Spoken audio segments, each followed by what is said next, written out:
And we're back for another podcast talking about My Hero Academia and Dragon Prince. And who boy do we have a doozy in both of these particular episodes. I think My Hero a little bit more of a doozy considering where we are right now in the story. We're getting there in Dragon Prince. Which is why we're going to talk about Dragon Prince real quick for the first part. I think we'll be talking about a little bit longer based on what we've seen. But I guess not much longer. I don't know. We'll start. Give it away to my co-host Jock, Spear, Magic Helmet. Is there anything else I'm forgetting? No. Okay, we'll just start off with keep this casual and talk about Dragon Prince season 4 episode 2. I think what is it called again? It's called. I had it here. Fallen Stars. No, it's called subtitled according to Crunchyroll. No, talk about Dragon Prince. Oh, sorry. That one is called episode 4.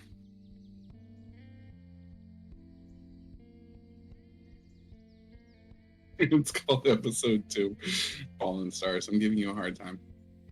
I can see, because there was a name to My Hero Academia's episode, League of Villains versus you. I was like, what? The only episode that doesn't have a name is the one prior. I didn't bring that up because I didn't think it was important last time. Yeah. But okay. So what do you think Avaros is up to? I mean, again, he hasn't been present in this thing yet. I But the fact that suspect he him. has, Hmm?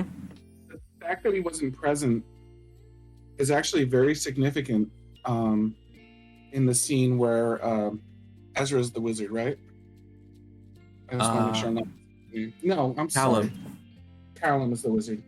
Um, in the scene where Callum in the previous episode was running his hands over the mirror, Hmm. like we see that like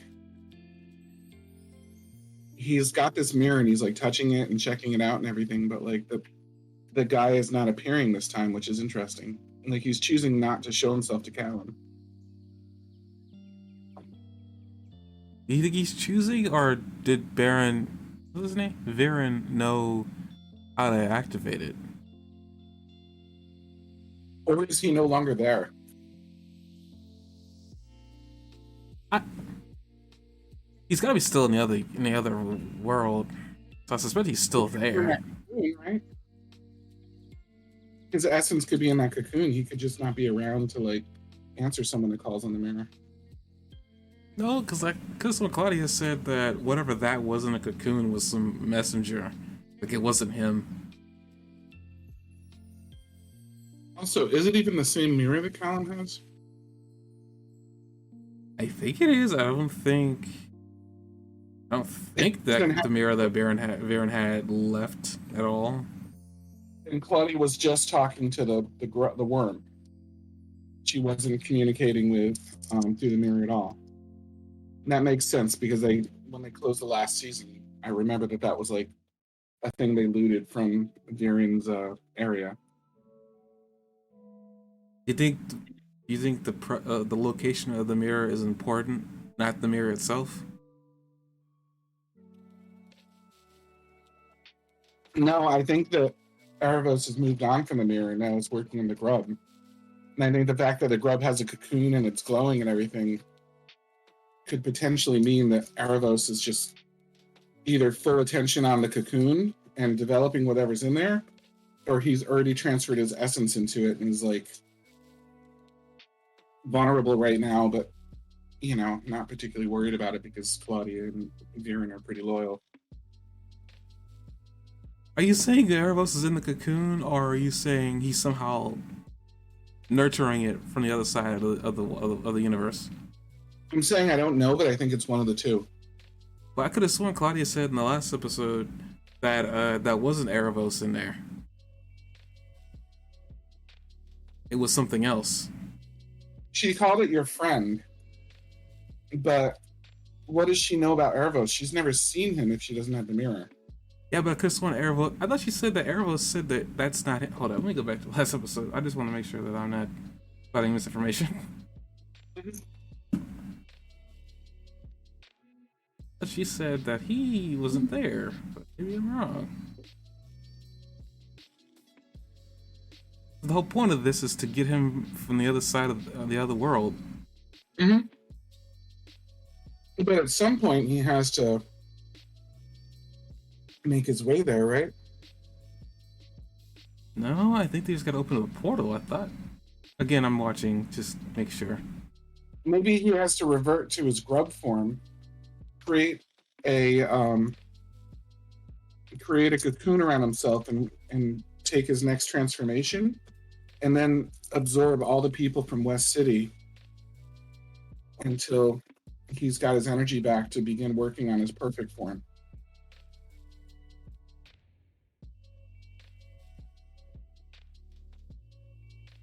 Did you just make a perfect Cell reference? Maybe.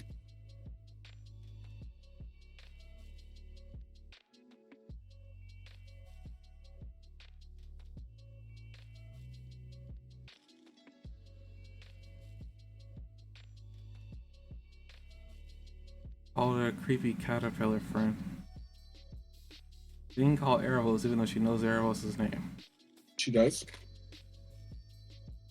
How do we know she knows Erebos' name? And she said that the voice was speaking to her in her brain. I'm still watching. Give me a minute. But does she know the difference between the voice speaking to her brain and the creepy caterpillar friend? It didn't call it Erebos, but one minute. I don't care about what's happening here. Not here. Not here. Not here. Past this. Talk about the wedding later. Actually, hot minute.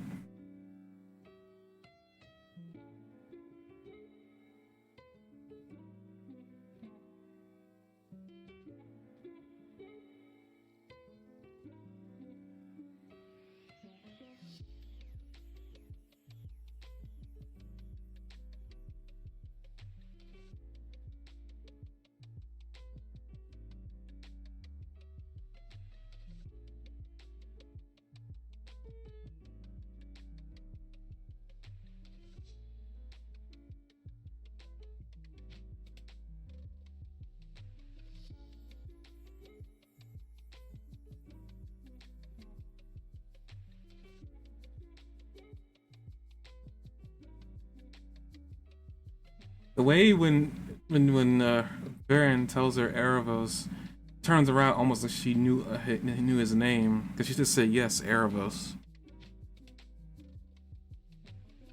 He doesn't make a distinction about where the voice is coming from.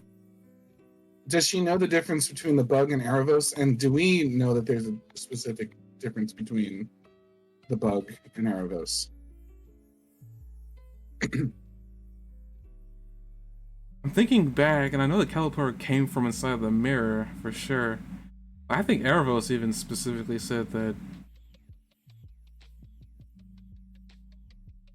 I need to find specifically where Erebos, like where Erebos sent him that thing, because I don't think it could just be a portion of his being, but at the same time, I don't think it's him. Because like if that is the case, then there's no point. There's no point in him using Claudia and everybody. He's in the cocoon. He shouldn't need any help for anything. To me, that seems like it's a waste of time on his part. Like why manipulate two humans if I'm this all powerful elf being and I just need to be resting in that cocoon? He's very limited. Like I said last episode, what if he's just coming back and he's like giving them kind of a fool's errand to do while he so that they're busy while he's like evolving? That doesn't make any sense though, because like he doesn't need them. I mean, if he's able to do what he needs to do in this world, then there's no point of even manipulating humans.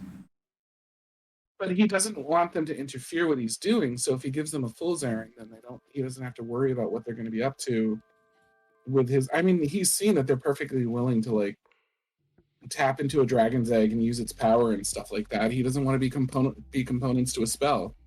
Like, it makes sense that he would be cautious about it, you know what I mean? And like kind of. That doesn't make any sense to me though. But it does, from a mastermind standpoint. Like, you manipulate Claudia to do all these different things because you need her to be busy while you're turning into a grub. She probably did several things that were useful for him, and perhaps he even needs Viren. Like, maybe Viren isn't even going to die in 30 days. Maybe that's just the time that Erebos needed, and when they come back, they're going to be like, all right, I've got all the spell components. What do we have to do next? And he takes the spell components and uses whatever power they've gained for themselves, because they've been on fetch quests to pick things up from the Dragon Queen. You know what I mean? She's done things that she can't even describe. They do something they can't even describe there, which is kill the most powerful elvish wizard in the world, you know, by stabbing him in the back. Like, they've done some terrible things. And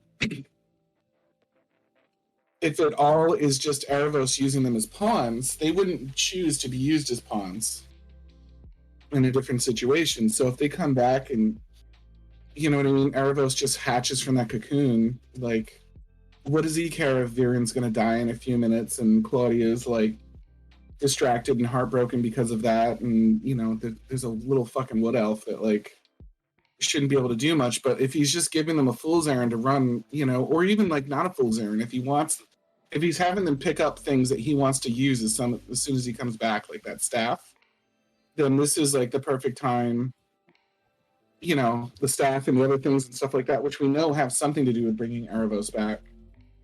because of what goes on there, like, or at least something like that. Like if I was Erebos, I'd be farming for things through them while I was like evolving and everything else, and also giving them something to do so that when they come back, where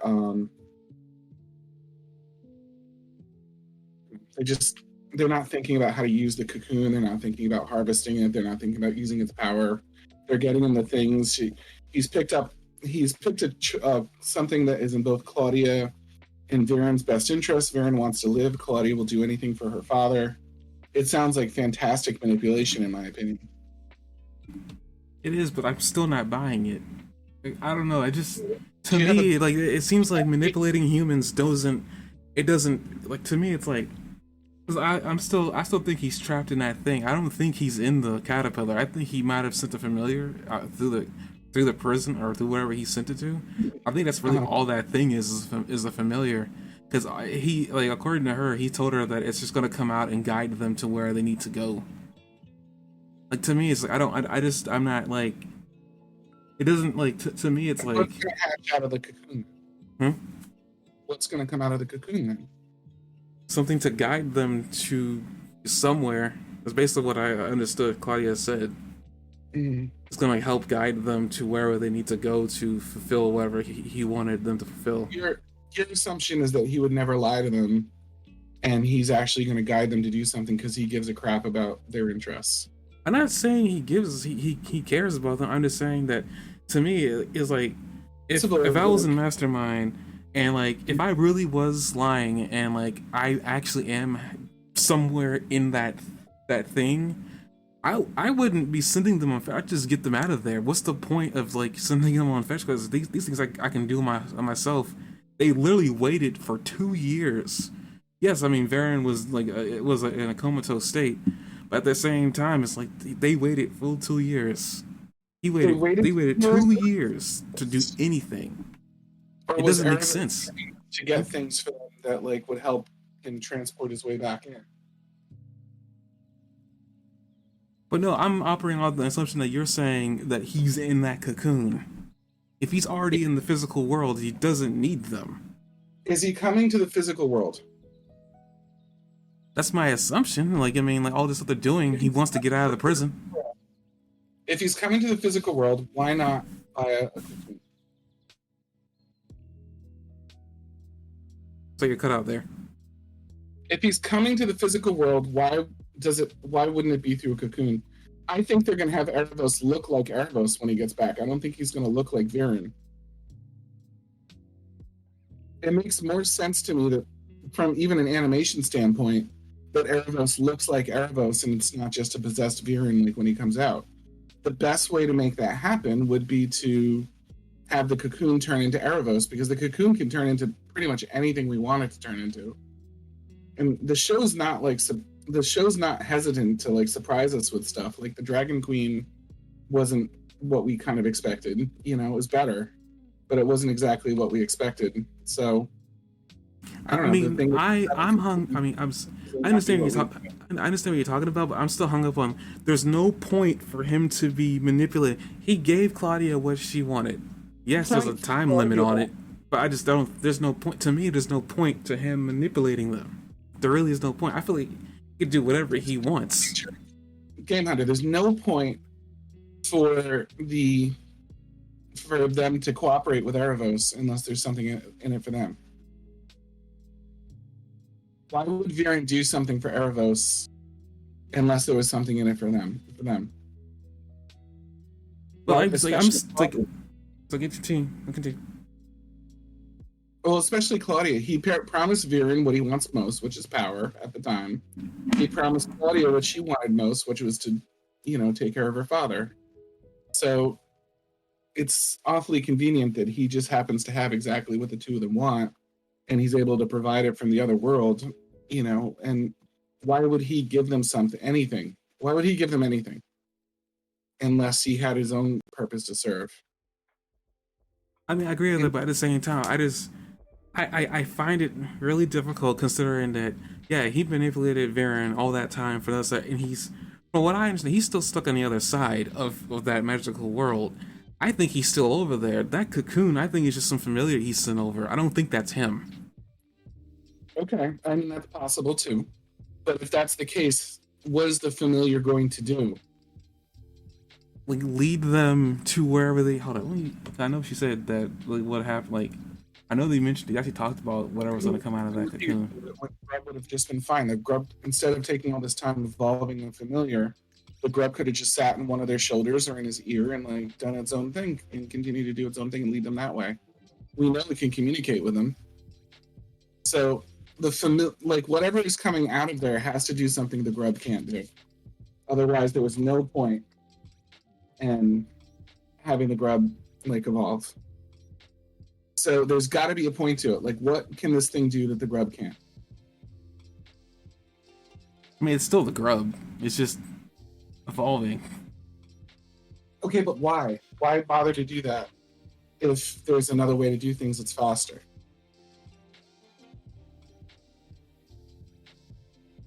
They're trying to break out the ancient being, which is Erebos.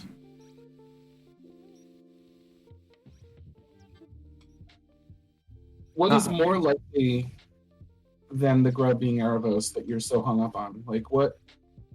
The grub coming out is Erebos, or at least Erebos' form in this world. Like, what's more likely than that? And frame your answer and what that thing is going to do once it comes out there that the grub can't do.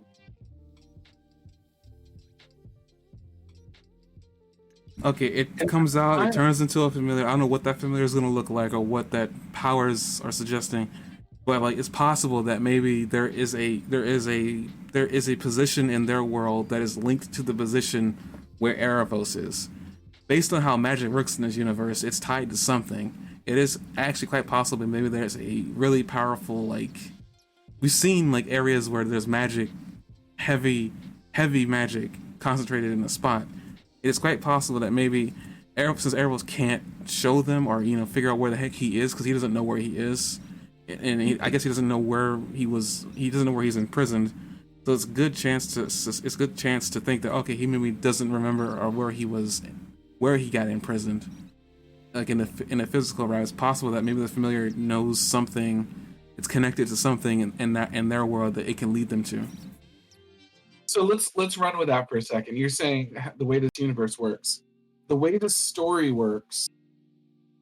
When somebody undergoes a transformation, it's either a really big upgrade, or it's a very much to their detriment.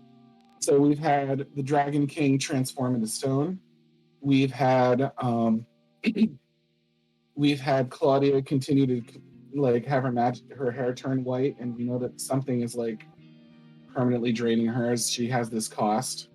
We had that moment with Callum where he had the same thing where he was tainted permanently when he transformed a little bit. But then we also had the moment where Callum breaks through and understands his magic and grows wings, which is fantastic.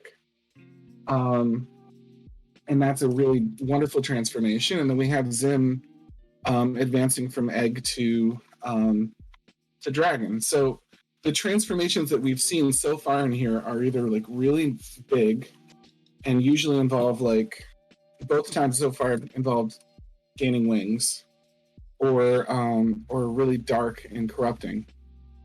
Erebos isn't going to corrupt himself, so it's going to be a big upgrade transformation of some sort. But I just don't see the point of having a halfway between Erebos and the grub. I don't see what that would do in the storyline. I don't see where it's going or what it would be needed for even. Well, here's the thing. I just looked at apparently they need to get Erebos from the other side. What's the point of even lying to them? Like it doesn't. I'm still like you say that he's using them to farm stuff so he doesn't have to do that. Okay, that makes sense. But instead of lying to them, just why not? He's been truth as far as I can tell. He doesn't seem the type of figure that would lie, even to manipulate somebody. He'd like maybe tell half truths. I mean, that's still lying, but I don't know. I don't buy that he's in there because like if he really is that grub, if he managed to somehow escape in that thing, yeah, he was manipulating Varen just well in that world. He didn't necessarily need. On top of that, when Varen was using his magic in that last season, he was growing. So what's the point of anything that he's doing right now? He could have left Varen dead. If he's actually evolving and he's trying to, bring himself to a new form. Like I said Yeah. before, he waited 2 years. That's a waste of time, in my opinion. And Wait like, 2 years. You need 2 years. His power in this world is very limited and entirely dependent at the beginning on Varen's cooperation. do we really know his power is limited? Yes, we do, because he would leave there if he could, but he hasn't. In the beginning, he wasn't able to do anything without Varen's help. Because he was he was in the mirror in the other world. I'm talking about And like when he's physically planted in the world in the world that Varen and everybody is living in. what's he gonna do in grub form? Break into the Dragon Prince's in the Dragon Queen's lair, get into her treasure hoard, and bring something that's bigger than him back? So, or do the horrible things that Claudia had to do that were probably very difficult as well? He's a grub. He needs to he needs time to grow. Like as he was working with them, he was growing, and I don't know if he was leeching power or gaining power from sacrifices they were making, or what he was exactly gaining. But he's growing, and what caterpillars do when they put themselves in a chrysalis is evolve into something.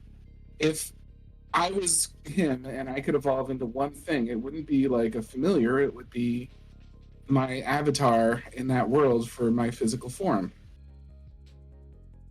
But he And was manipulating and growing on Viren's shoulder the entire last season. I don't think he needed.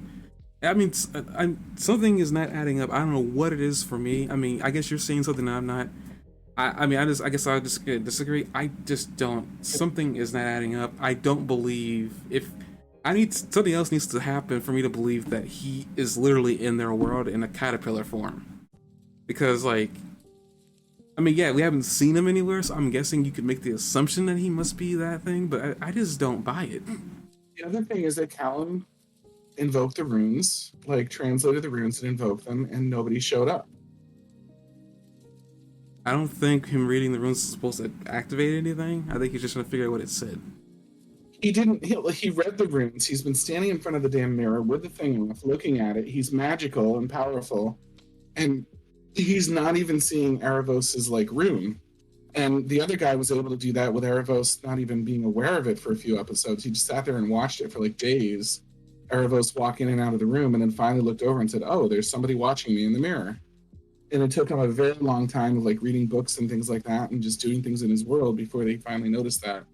So, if Erebos has quote unquote left the building, then he wouldn't be there to show up. Now, But the then whole what's the? Sorry, you continue. you see the room. Do you know what I mean? But the other side of it is if Erebos is gone, is his prison just there to hold him, and has he broken out of it? But why tell Claudia you need to get me out of there? Because he doesn't tell Claudia necessarily you need to get me out of there. He says, I'm a friend of your father's, and he says, I can help you bring your father back, which is just what you wanted. When he talked to Viren, he offered him power, and that's what Viren Yeah, but wanted. no, I actually there's a line literally saying that Claudia says that he wants to be out of there. He wants us to free him. There was a line literally saying that in the show. Do you remember where it is? I don't remember that part, to be honest with you. So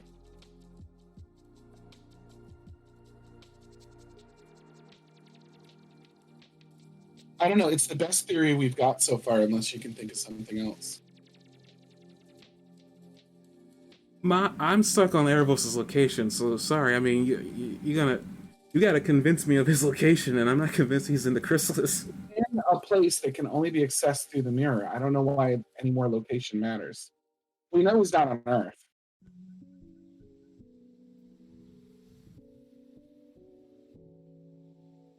Or, he's not in this world. He's not in Zadia or anything like that. Or if he is, it's in an entirely inaccessible magical prison that wouldn't do anything. If he's in an entirely inaccessible magical prison that is of this world, then yes, he could be leading them there to break that prison. but I still don't get the familiar unless the familiar is going to like be able to fly, like the last two people that transformed, and then fly them there, which I guess is possible. Seems like a lot of work just for flying, but like because there's a lot of things in this world that fly, but that could be it. I mean, if that's what it is, I mean, a cocoon turns into flying things, so I'll give you that possibility for sure. I don't know. No, I'm listening. I'm just saying, like, I feel like he was said that he was trapped in a prison that's nowhere in that world. He doesn't even know where he doesn't even know where it's at. Uh-huh. Which is why he was communicating through the mirror.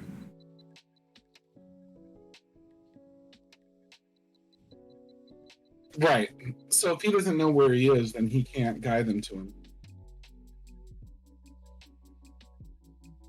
Man, I don't know for sure what the thing is supposed to be. Like, what its use is. I'm still just not convinced that it's Erebos. To me, that seems like a lot of work. You know, if he was trying to get his body, I feel like even having those guys farm for him just seemed like a lot of work for no payout. It's a lot of work because it's his only option because he doesn't have a presence in the world except through their willingness to cooperate and a reflection in a mirror. I mean, I get you're convinced that I just, a part of me is really having a hard time dealing with the fact that he's like, it doesn't, to me, somewhere deeper, so I can't like I can't parse that being him. Yeah, I think he's more powerful than than he actually is. I don't know. Okay. I think he's the most powerful thing in this world. If he shows up, he'll be the most powerful thing in this world.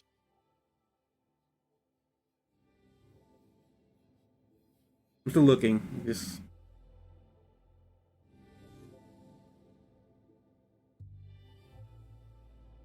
I mean, this is for a conversation. You know, differing opinions colliding.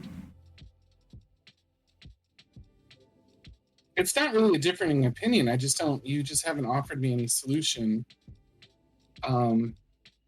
Period. Like, I have an idea and you don't have an idea, but you don't think mine's right, and it's fine that you feel that I way. mean, I have a It's, gut feeling. I just don't think it's him. I'm sorry, I can't exactly prove my yeah. point. I just like I have a gut feeling, and the deeper I just don't think that's him. And I feel like all this talk of getting me out of there, it doesn't match up with like me being in that him being in that cocoon. If I was telling somebody that I was trapped in another universe that I don't know where the heck I am, but somehow I'm giving you a caterpillar through a mirror to help out, it's like as a way to get me out. If he is Uh-huh. to me, it's like a point. It's pointless. Like based on that caterpillar, going to chrysalis, it shouldn't take 2 years or more for him to transform. Like, Why not? You're starting with nothing, and you're transferring your like presence from a this is a magical fictional prison universe, though. you have very little knowledge about, all the way over back to the world, getting a physical form of some sort if you don't have one right now. It sounds like a lot of work to me. You know what I mean? He's doing something mighty with very little leverage, and he's leveling up and taking his time and things like that. So, you know, it sounds like I don't think 2 years. I don't think there's anything in universe that suggests that 2 years is too long to do that, because we already know that like it took 2 years for her to bring her father back, and nobody questions that.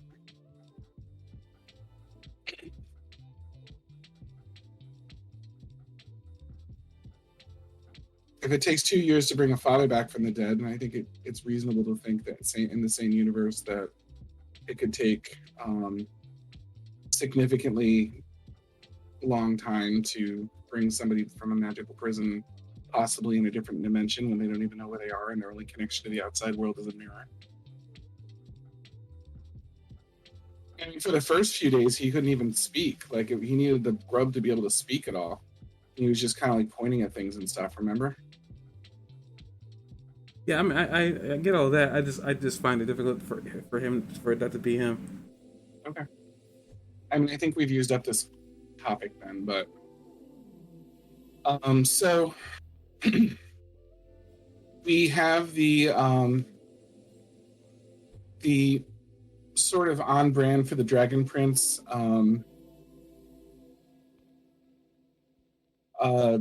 woman marriage, which seems Mm-hmm. somewhat on brand after Legend of Korra, that they actually got to enjoy um, realizing this fully instead of playing around with it and then kind of suggesting it in the last episode. Like they're I mean, well established in a book right now and able to just kind of like go with it. And I don't think they're not exactly going to be canceled. You know what I mean? So it's cool to see a marriage between not just not just two women, but like a black woman and a white woman and an elf and a human.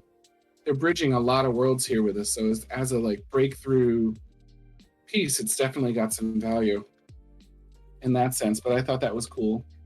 Um, and they're both so strong. They're both like indomitable warriors, which is kind of cool too, because they have this like deep amount of hard-earned mutual respect for each other because they started out as enemies. mm-hmm. And I think that's cool because that seems to be like what the good guys do in this series is they're bringers of peace, you know, and what better way to have a bringer of peace than something like this. So I thought that was a really cool thing, and I thought it was lighthearted and fun and deep and appropriately complicated. And yet they didn't, their complications weren't with, um, nobody brings up that they're both women, and that's strange. Everybody brings up you're an elf, and nobody brings up race. All they bring up is you're an elf and that's a human. And we think this is going to cause a lot of problem for you as the leader of the elves, which is a reasonable thing. But like we see another idealist leader here that believes in the power of love and, you know what I mean, good intentions to transform people. So it's kind of interesting. There's a good parallel between her and Ezra in that sense, Janae and Ezra. So I think that's pretty cool.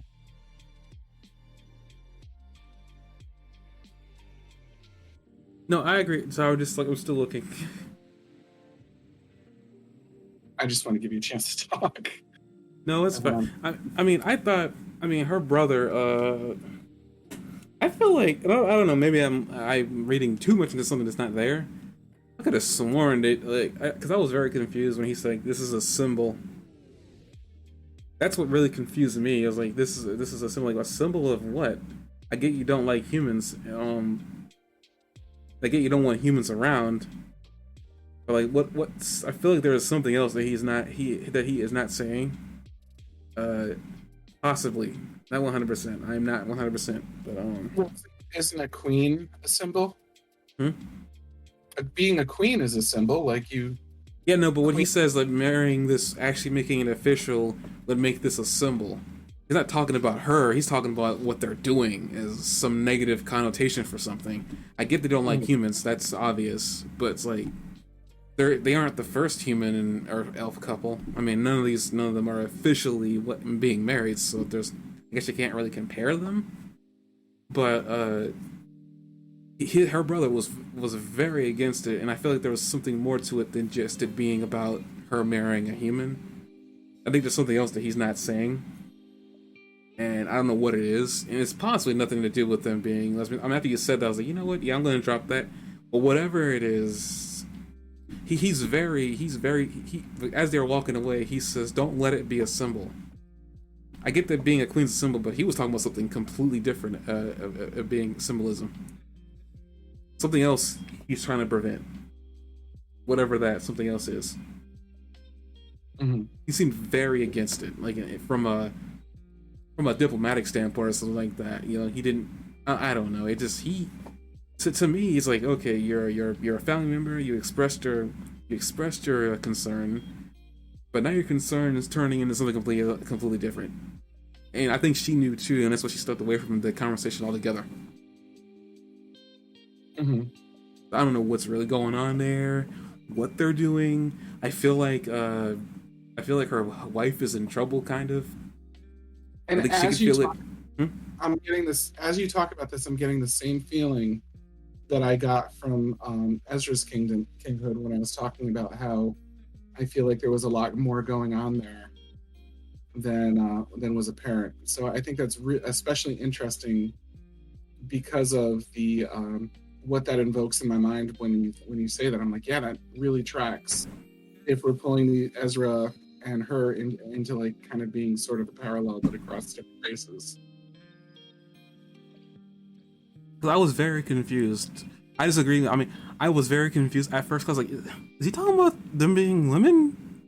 No, after he conversated about like that whole thing. No, because there was another women couple earlier in the series. They talked about. I thought they had died, but no, they didn't die. They were fighting in that war. I Hmm? I was referencing Korra. No, there was Um, another one, and they actually mentioned and I forgot. It must have been her parents or somebody else's parents. I do remember that there was a queen, another queen, and I believe she might have been a Sunfire Elf that was married to another woman mhm. in this show, but in particular. Oh, well, then there was another one. I forgot it. It's been a couple years since we've seen all the other episodes. But I still think the Ezra thing is really interesting to me. What you brought up, because I don't know. You, like I said, you have two idealists that have a great love for something that is the other, that's in a leader, or that are in leadership positions. Um, it could be not a mistake that they're black, and they both have that big idealism and that big dreamer kind of side to them. They're both trying to bring peace and harmony across the two races, and they're both and they both, in both cases, I get a sort of a feeling that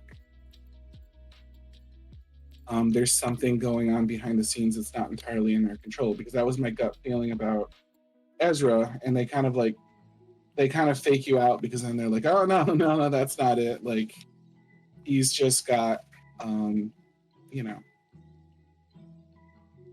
that's not it. He's just like,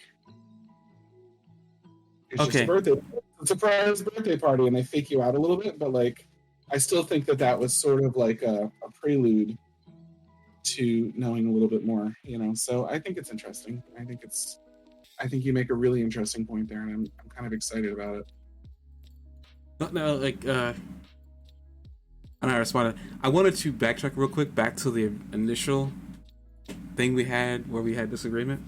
Um, in episode one, this isn't like him agreeing saying that he wanted them to get out, but she does in fact say that that caterpillar is not Erebos. Now that still could be he lying to her, but she does say that it's not Erebos. Well, if he says it's not Erebos, then it can't be Erebos. But yeah, if they're telling the audience that, it's going to feel like a cheat if he turns out to be Erebos, and that's not how this series works. So then I'm really curious what that caterpillar is, because it doesn't make sense to me for it to be anything else. Unless, like I said, it's going to be a surprise and it's like going to fly them somewhere, or have an ability to take them, do something for them that they can't do right now. But I don't think it's just going to be like a wolf or something. I think it's going to be. Now she does say that he's trapped in a magical prison somewhere. That doesn't exactly mean that it's off, or it could be somewhere on, and I just misunderstood. Um, which is weird, by the way. Is he trapped? Well, I guess he's in a magical prison, so he is trapped. He's either in a magical prison or another dimension or something that's keeping him tucked away. And she does say they need to find him and free him. This is like all happening at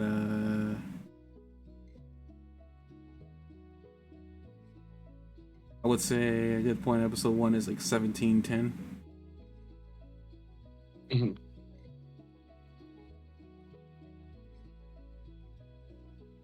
Now, whatever the chrysalis is.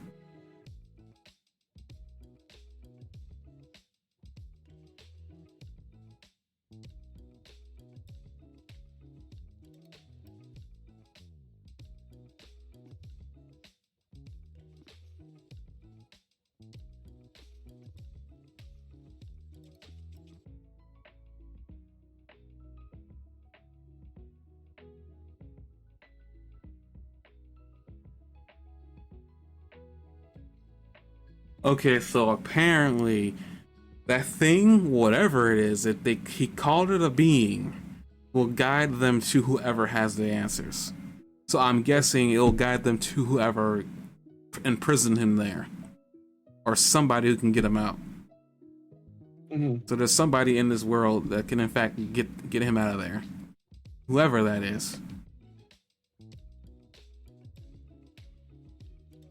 Okay, that was burning me on the inside as we were doing this. I was trying to figure it out. A lot of things burn me from the inside too, so it's okay. I'm sorry?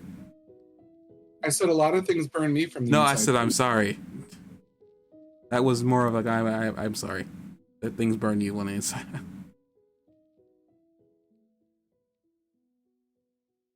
Okay, I will drop this now. I hope I can. I don't want this to be another bike incident. That's what you were saying? I think you were talking about we were living off on the idealist princess thing? Well, I had my whole speech, so if you were listening to it, I'm kind of done. Oh, you're done? Okay. I guess I want to bring up, like, it's kind of funny that, at least with Zim, we do see him get older, and we see him having a rebellious kid phase, kind of, or like, I don't want to eat my vegetables. And it was kind of funny that they were even showing that. I guess speaking of Varen, I was having the suspicions that his body was like. Then again, I mean, they kind of confirmed that apparently he was just having an anxiety attack. But like that magic with the poof bat, it's just like, I don't know, something. It's so weird to me how little that would, like, Terry minds that. He's just as enigmatic as Claudia, like, and that, like, he's got that wholesomeness that is just deceptive, and then you find out he's totally willing to do something awful. Yeah, which one are you, dude? Huh? I'm just like, which one are you? Are you horrible, or are you wholesome? Like, why do I wonder? You know, I don't know. Perfect for Claudia, I guess, in that way, because she's kind of the same thing, like this twisted combination of wholesome and evil. I mean, we don't know ultimately what the Earthblood tribe is like. I assume that they don't like humans. So that's one thing probably already kind of like in the sand written, is that they don't like elves. Thou shalt not lay in bed with a human type of situation.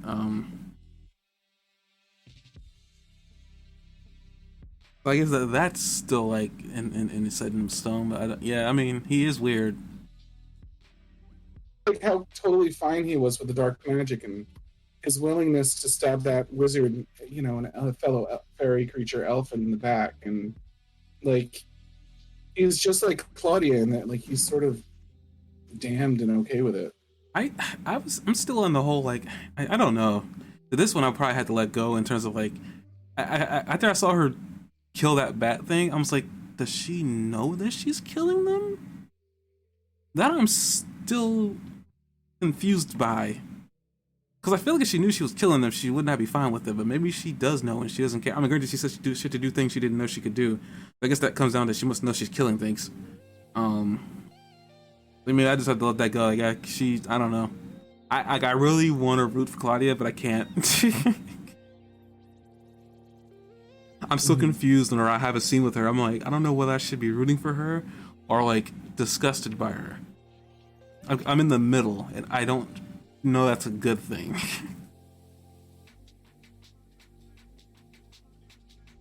I don't want her to succeed at all. Huh? I don't want Claudia to succeed at all. Wow. Okay. Well, we know what side on the French you are. I guess speaking of that, Claudia. I just don't feel bad. I feel bad, but like.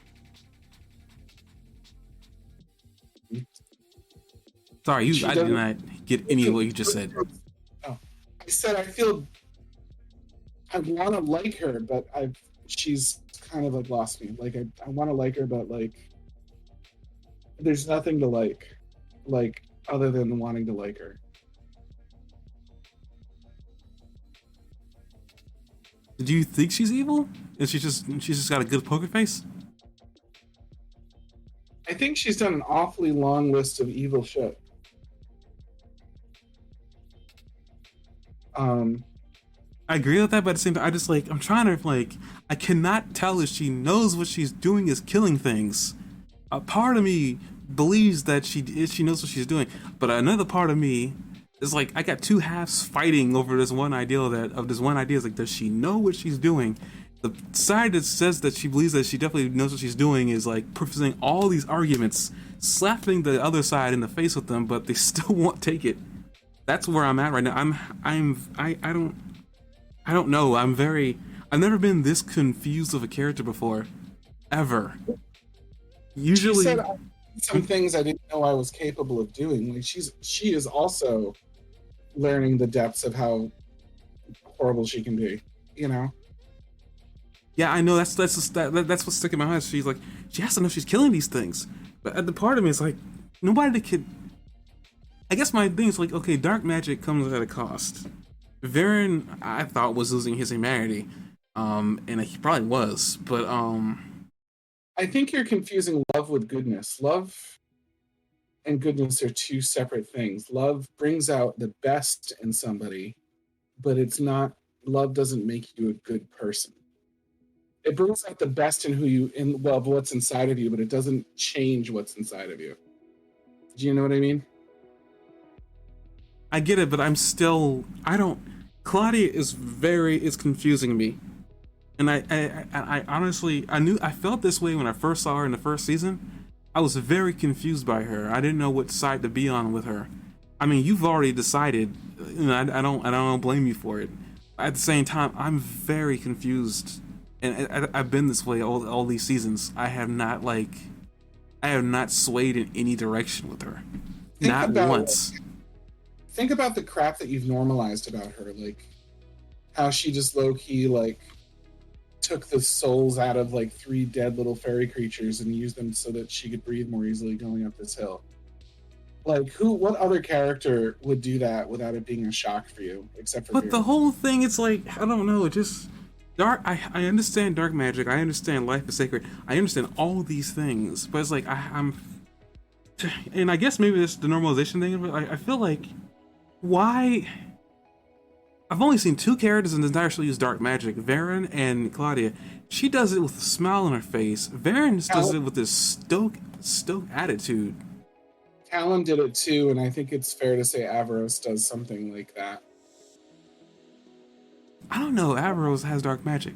Averos is doing magic because dark magic because he's an elf, but he's definitely at least party to dark magic. Like he's I don't. definitely at least advocating it. I don't think Zodiac creatures do dark magic because I don't think they like it.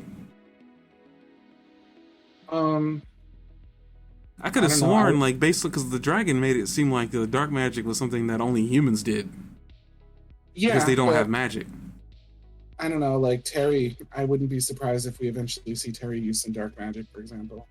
He's certainly cool with it. The way he was like smiling and accepting the essence of those creatures is that you know what I mean. And she's sucked the life out of them. I But don't know. Maybe I'm expecting remorse when there's not going to be no remorse. I don't know. It's just I'm. he was also not surprised by it. You know what I mean? Which means it's very clear to him that he understands that she's a dark wizard. Yeah, I'm pretty sure all the like. I mean, I guess for me, it's like I think all creatures know that the humans are. I mean, the humans that do magic, you know, are dark wizards. I think maybe it's just it's normal. I know he definitely did say that he didn't know it tasted this way, which is another really weird statement he made. Um, Well, everything they do seems weird. Like his farts smell great, and you know, I thought that was endearing a little bit. I get fart jokes, but it's not the first time these writers have done fart jokes. We had a really good time with the Airbenders.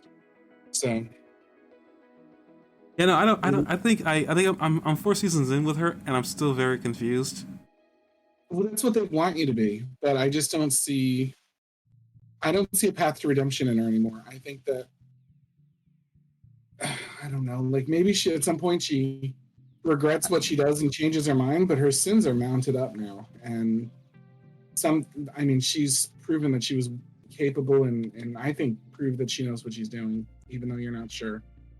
I think that lines like, yeah, I've done things I didn't think I was able to do. Maybe when Definitely, she cried and like definitely. she cried and everything. So I know she has. I just I don't know. She could be a psychopath, and and that's the end of it. Like, for me, I was like, I don't know. I was like, not that's like a sociopath, but I don't know. It just. I mean, you like. I guess you remember all the things she's done. I guess for me, it's like it's not enough. I'm like, I like characters that can be redeemed or in the act of redeeming. Because I mean, I didn't think Varen, to me, and I don't know how you feel. I didn't think Varen could be changed, and here we are, him talking about like how maybe he wasted his life chasing things he didn't have. Granted, that doesn't wipe the slate clean in terms of like what he's already done. But I'm saying I feel like he should be given a second chance, in my opinion. Because I mean, second chance is his second life, I guess. But he's like, well, maybe I can just like, you know, maybe he's like, maybe I can just chill, not spend the rest of my last 30 days like trying to make this work. I'll just but chill for I 30. think that that's good though. I mean, he's accepted that he's dying, and to me, it's like okay, he's accepted he's dying. He's accepted that he's done some horrible things. He's using death to atone. Now, some people would say death is an escape, but I don't know. Is he using death as an escape and not to atone? Like he's scared out of his mind, like going up that thing. Like maybe it's not so much that he's like changed his mind, except but like he's lost his nerve and doesn't want to like he's a little afraid to go for power now because he's straight up died. I think it's possible that he's more lost his nerve than changed his mind.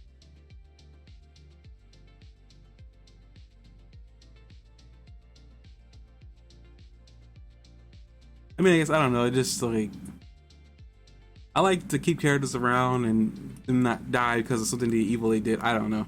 Because I mean, I guess like I'm so confused with that whole concept because I've grown to like characters that I absolutely outright hated for years.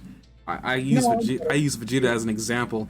I have hated him for years. It wasn't even until he decided that whole like I tell people all the same time like my mind changed, did a 180 on Vegeta when he sacrificed himself to save his family in the Earth and Goku. And he's done some horrible things leading up to this point. He's killed families. He's massacred tens and trillions of lives. And yet he can be redeemed. Like he's done way more despicable things than Varen or even Claudia at this point have. Their kids have done way worse things. In your eyes, Endeavor, like he's well not beaten, he's traumatized his family like to no end at this point. He's trying to make up for it. And I'm pretty sure emotional damage can be equated to the same thing as like murder, depending on who you ask.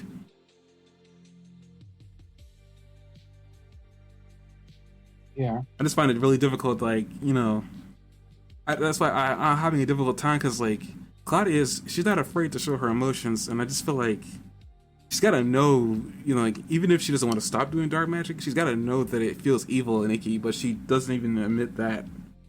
But maybe she's just a sociopath, maybe she's just emulating the emotions, and we'll find out at some point later on too.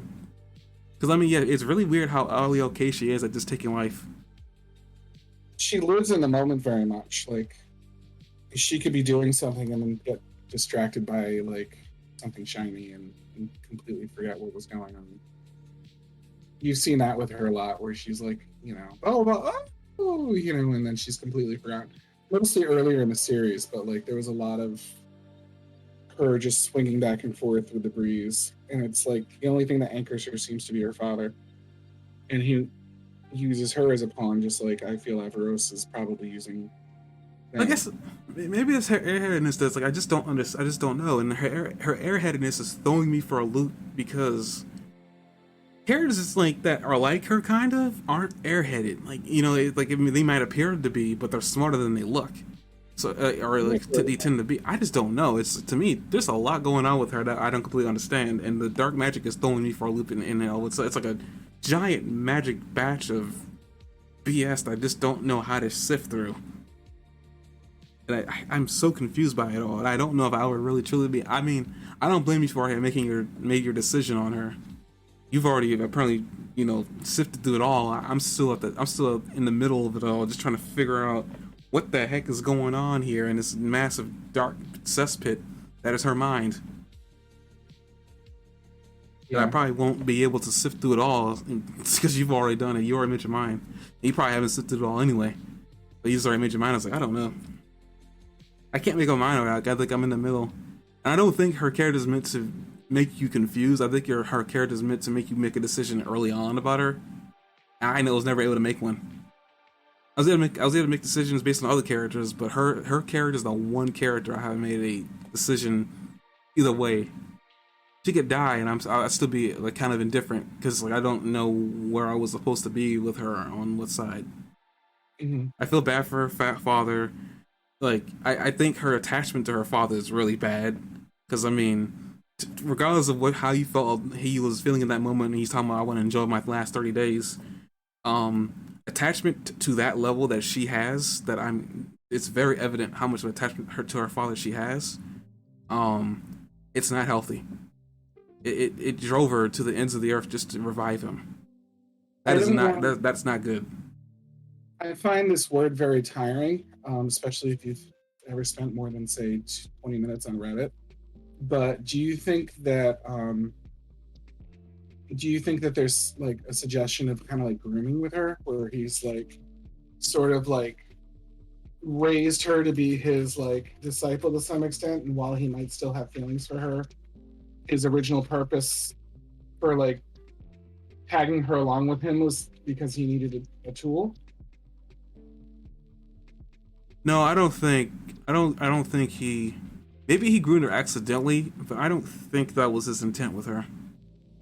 It seems like in the early episodes, right now he's not really in a position to use her as a tool. She's like kind of calling the shots, but in the early episodes, it definitely seemed like he was willing to sacrifice a good. He was at least willing to sacrifice his other son, his son, and it seemed like to some extent he might have been willing to sacrifice her too. At least the question came up in my mind. I never had that question with him and her. I honestly, every interaction I saw, I mean, even the ones that he was telling her to do things for him, I feel like, and this is a really weird way. This is a really weird word to use with Varen in the sentence, but I feel like he was good intentioned. Because like there were things he was not willing to let his daughter do, and like that whole dark magic thing that turned her hair white, he was keeping her away from that. There were some things that he wasn't letting her do. Varen already had like made that plunge, and he wasn't not willing. He was not willing to let his daughter do it. She only.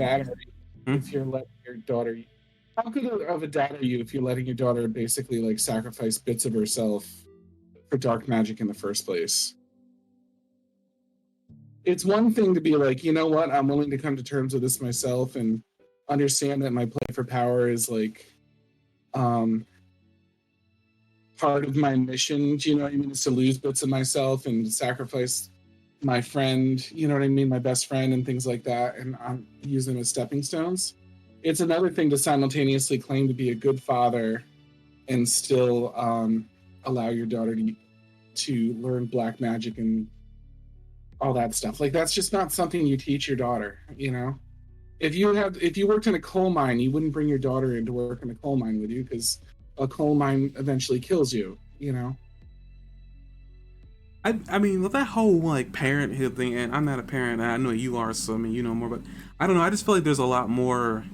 There's a lot more than to certain people's situations in life, and I don't think you should say one person's love for their child isn't as strong as someone else's, because there could be circumstances involved in there that like led to this thing. Because some children follow their parents and their jobs, whether they're dangerous or not, because they couldn't. A thing like situation. Now those situations were brought on by their parents, but I wouldn't say that they don't love them as much. Now some of those situations, like the drunk parents, I don't speak for them. They can go die in a fire. But like I don't know, like not all.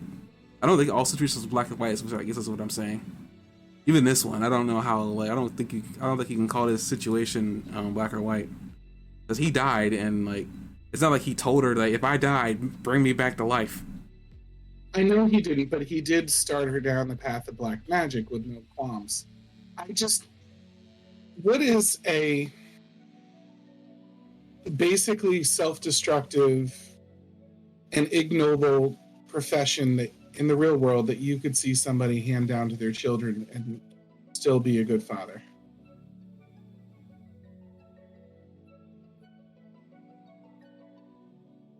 Like, we can't, I'm not talking about like firefighter or something, you know what I mean? Or legionnaire, or, you know what I mean? Someone that defends your home from something or anything like that, you know, where firefighters in danger, but you're proud of it because it's a selfless job. And if your kids did it too, you'd be proud of them. I'm talking about something dirty, like drug dealer. Like, is there someone that can be simultaneously be a good father and pass along how to be a drug dealer to their kids?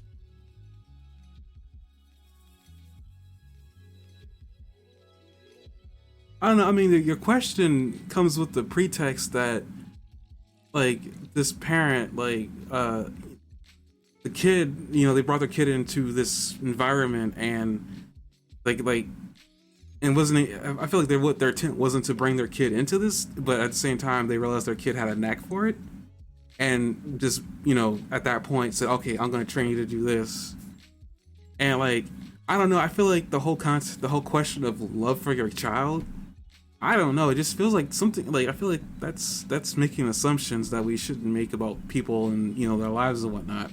Now, I'm not saying everybody is a good person. Heck no. I mean, we're human. That's the reason we have the messed up things in this world. But I think this is a fairly conservative assumption when you're corrupting your very soul to the point that if you've used black magic even once for the rest of your life, you have a stench about you that fairy creatures can smell and understand that you have that evil in you. It sounds like it's pretty cut and dry that that's not like fatherly love. But if you say so, dude, I've heard a lot of things that you're much more unwilling to accept in the world than that. I'm not saying like I'm not trying to say that I'm okay with what he's done. At the same time, I don't know. Like, I feel like he loves his daughter. And I don't. I mean, yeah. Like, I mean, I guess in your view, it's like you don't. If you love somebody, you don't do something that you don't do these things to them. But I don't know. Like, I don't know. There's something about like the concept of love. Just like if you think it at the time in the moment, you know that it's like a good, like, and you don't see the downsides, or you don't intend to let your child be in this situation long. Now I don't know what the heck Viren was going on over here about with his daughter. Though I feel like it's like, what do you consider? Like, I mean, like, okay, he doesn't love his daughter. Okay, let's say that he doesn't actually truly love his daughter. He loves the idea of controlling her. What was going on with Soren? Like, I mean, yeah, he hated him, but at the same time, it's like, I don't know what was going on with him. Like, that was a weird relationship. I feel like that was more hate than when he was showing his daughter. Crying out loud, she's like a daddy's girl. Like, loves her father no matter what. And I've already said that's not healthy because basically she freaking dived in dark magic and brought him back to life. So I agree that the relationship she's got with him is not exactly healthy. To the point where he was willing to, live up to 30 days and just die, and she wouldn't let him. I agree that's not healthy. I agree the situation she's in is not healthy. But at the same time, it's like, can you really sit there and say that he doesn't love her? Maybe like in the context, it's like it's not the right love. But he might love her, but I've definitely seen, I don't know, like Thanos loved Gamora according to the movie, but he definitely used her as fodder for his ambition. Yeah, but he was a dick. I mean, not saying Viren wasn't, but at the same time, it's just like Viren had like an end goal that wasn't exactly going to end the world, at least not until season 3. But all he wanted was just the throne. But, it's like it just, I don't know. It just like Thanos wanted to end the world with the sound of his fingers, and he was going to do anything he wanted to get to it. He wanted to destroy half the world with sort of this twisted, noble idea that it would help save the world. Viren wants to rule the world. It's not that different. You know what I mean? I mean, Thanos at least had sort of in his twisted mind, had sort of a good intention. You know what I mean? Viren, I'd have to really think about it. I mean, he was fine. Let's go over. I guess before we talk about My Hero Academia, let's just go over variants. From what I remember, even with all the evil frosting that was on top of everything he was doing, to me it appeared that he was Wait, well intentioned, but Jeremy, if I could stop you for just a second, I just want to point out that's probably the gayest thing you've ever said. evil frosting. Evil frosting. Dang it. Look at all the evil frosting that's on top of the story. It's fine. It's fine if you're gay. I just want to point out that that's like the gayest. Can we thing. not really make those jokes considering what happened at a nightclub recently? Yes, we can. I wasn't thinking about that. I don't have a problem with being gay. I was just giving. I know that you definitely don't want to be seen as gay, and I was giving you a hard time. But yeah, you're right. Let's just I guess go over real quick a little bit of like what I remember about Varen, even though it all ended with him teaming up with arrows to get what he wanted. He seemed to have a lot of like Kingdom's best interest in mind. A lot of things that he did, which was underhanded, kind of was like in the interest of trying to save the kingdom. He wanted to keep like elves and everybody separate, which was racist. But I mean, I feel like a lot of like he had interest in the kingdom in mind. Yeah, he did literally start a war against Zadia. But at the same time, I feel like a lot of that was like intended.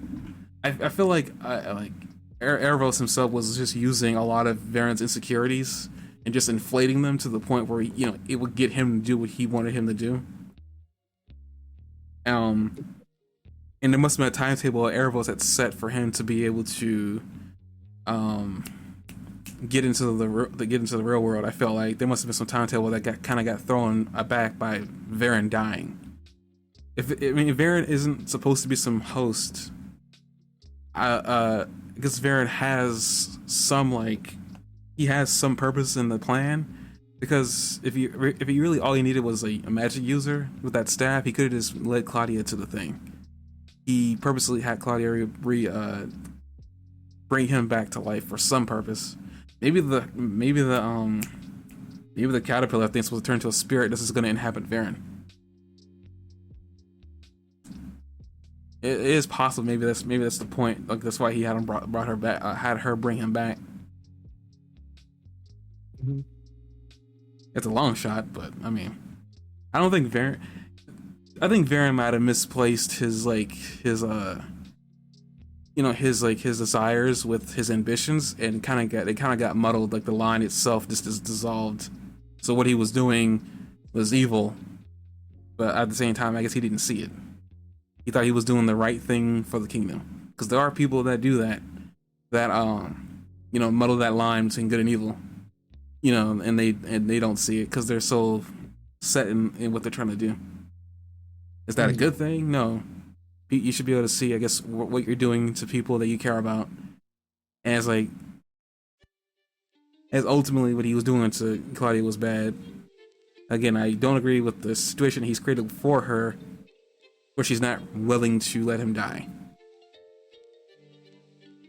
I foresee that becoming an actual problem at some point when he does actually end up dying.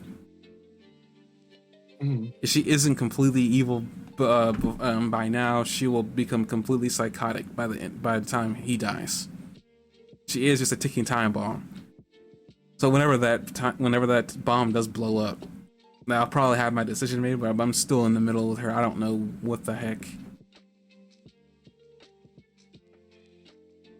Like, I want to believe Varen has changed, but maybe you're right. Maybe he's thinking in the moment right now. He's scared, He's only got 30 days to live.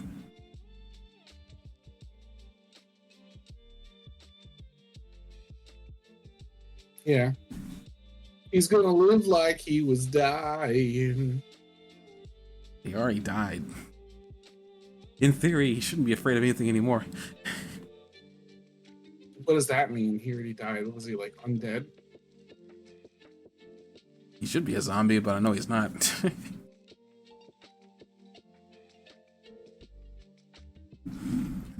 Okay, I guess we're gonna move on to My Hero Academia. Well, let me flip through this and see if there's anything else. There's at least one thing we haven't talked about yet, which is the return of Rayla. Although it is just sort of just a 2-second cliffhanger at the end. I mean, there's really not much to say Came other back. than she came back with a spider monkey. Or yeah, cool little thing like 6 arms and a book though, right? No, the creature stole his book from his hands, which I don't know if that was just to mess with him or what.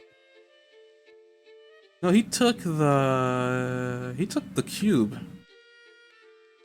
What? Oh, I'm sorry. That's the cube in her hands. Then, I guess she just took it to mess with him as like a joke. Because why else did she do it? Yeah, that makes sense. Also, it looks like her expression on her face looks to me like didn't intend to leave for as long as she did, but unfortunately she did. Hmm. That could just be the whole "Hey, I'm back" type of thing instead of like "Hey, I didn't mean to leave you for so long" type of thing. Didn't say anything, but hey. Yeah, I don't know. It's just interesting. They brought her. I mean, obviously she was going to be in the series, but the way they bring her back is like intentional. Like she took off for 2 years. I don't think she's back to say hi, but I don't know exactly what's going on. Well, she's not back to say hi. I mean, it's just that when she comes back, that's the first thing she says. It's not really an apology or anything in that you can insinuate just from that phrase. So obviously, she doesn't think she left for too long, or something else is going on.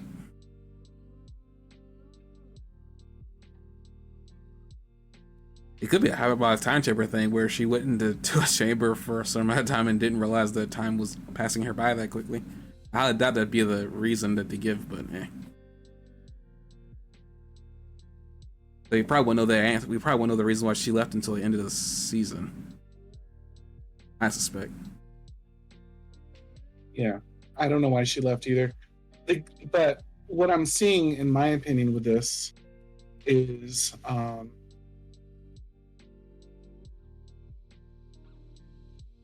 just a lot of pieces being set up for a bigger story here. I feel like they're trying to do something big here, and they're putting little pieces down one at a time.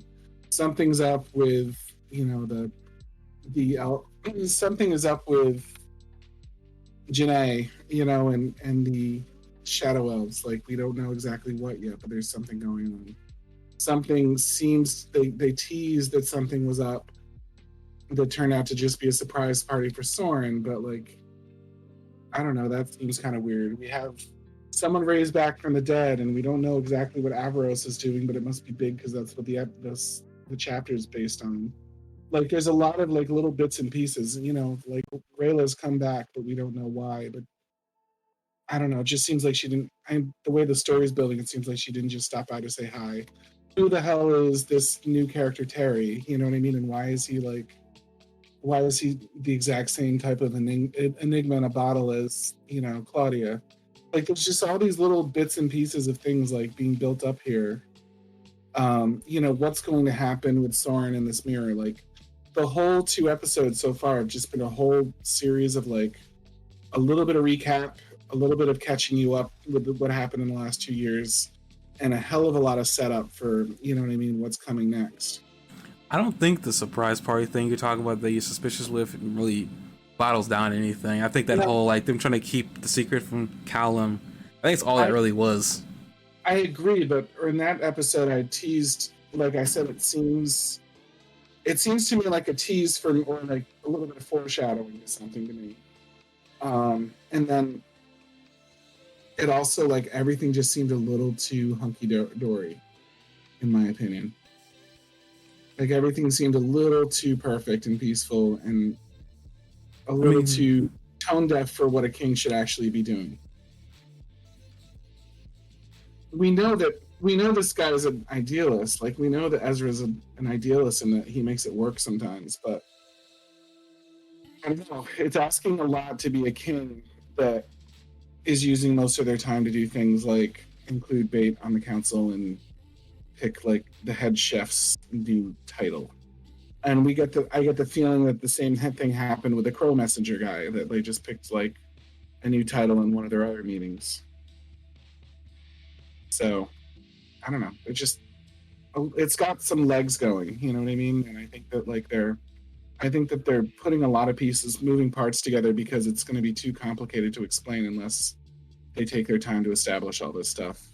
And yet the episodes are very interesting and dense, which I think is pretty great. Man, I agree that there's something going on. I think that's just the birthday part. Now, I've been wrong in the past about certain things that I didn't believe were important. We'll see if that whole them keeping a party secret from Callum is really important for something later on, and who knows, it may be. Who really knows? Mm-hmm. Uh, It seemed like they were setting up a pattern. I remember once when I was watching some sort of show or documentary. It was a long time ago where they were talking about how a relationship coach, like someone that's trying to cure like a failing like romantic relationship or a marriage, it was one of the things they would have them do is like have a play argument. And the reason they would have the play argument happen was mostly to see the dynamic of what a real argument was. You know what I mean? See the format, see the patterns that they've come to associate with between the two of them. And it was like sort of a tricky thing that the therapist would do. They'd say, like, I have them pretend to argue about something they don't care about. And it's kind of a fun, lighthearted banter for them. But at the same time, I'm watching to see what their go-to techniques are when they're in an argument and learn from that.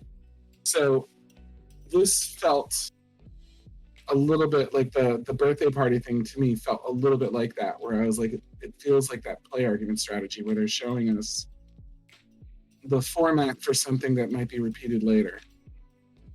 But I mean, I could totally be wrong. It could just be lighthearted stuff, but and I know I read into things too much, but it seems like it could stick. I mean, your whole argument for this before we switch over to my hair is that it's too lighthearted, but at the same time, it's like we're following what was supposed to be like a war, and Varen was at the head of it all, and like essentially everybody turned on Varen. But as that was happening, Varen ended up falling off a mountain of dragons and dying, and this is a few years after the fact. I feel like this really happy-go-lucky right now is as to set up for something that's going to get really dark much later.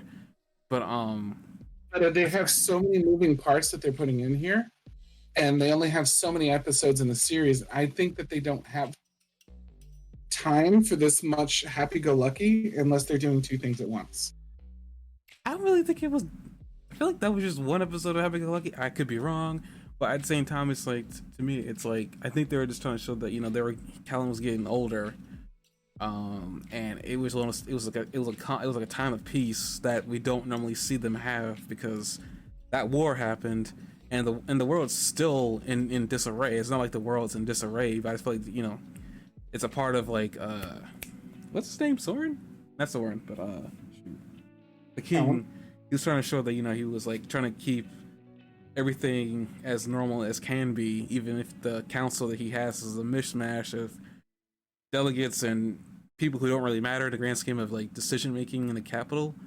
But like he wants to keep everybody included. He wants to have people that he trusts because like the baker, even as off the wall of a decision as he is, he knows him really well since season one. Like it's probably gonna be like, maybe if this is foreshadowing, maybe the people that we've seen in that party, at least the ones that were talking, the Tart guy, maybe he's gonna be important for a decision later. It's quite possible. The Tart guy's gonna like major character in this series. And sorry, I was lying. Sorry. And I heard the sarcasm. I just let it go. I didn't mean to lie. That was supposed to be me being all serious. I gotta know. I just feel like to me, at least when I can tell off from the outside looking in, it's like okay, it's a party. Obviously, it was meant to set up for Callum to say, let us know that Rayla has left because by this point we would have noticed that she's not there. Yeah. So let us know that she wasn't there. It was a way out. Yeah. But you know, I don't know. Maybe there is. I mean, I know they got 9 episodes, but I feel like they can fit a lot into an episode if they really, because they don't really drag their feet too much. Yeah, it's an incredibly dense episode, but I'm giving it credit for being even more dense. Okay, we got like an hour in here, so well, an hour 28 minutes, almost an hour 30. It's an hour and a half. In. That was the quick Dragon Prince run through that you were talking about, so we could get that out of the way, and you could go on your giant rant about how much you love this episode of My Hero, which I don't get because it's clearly a filler episode. Gonna ignore that as he continuously try to fill in the. Thank you for the follow, Electric Maestro. Huh. That was good timing.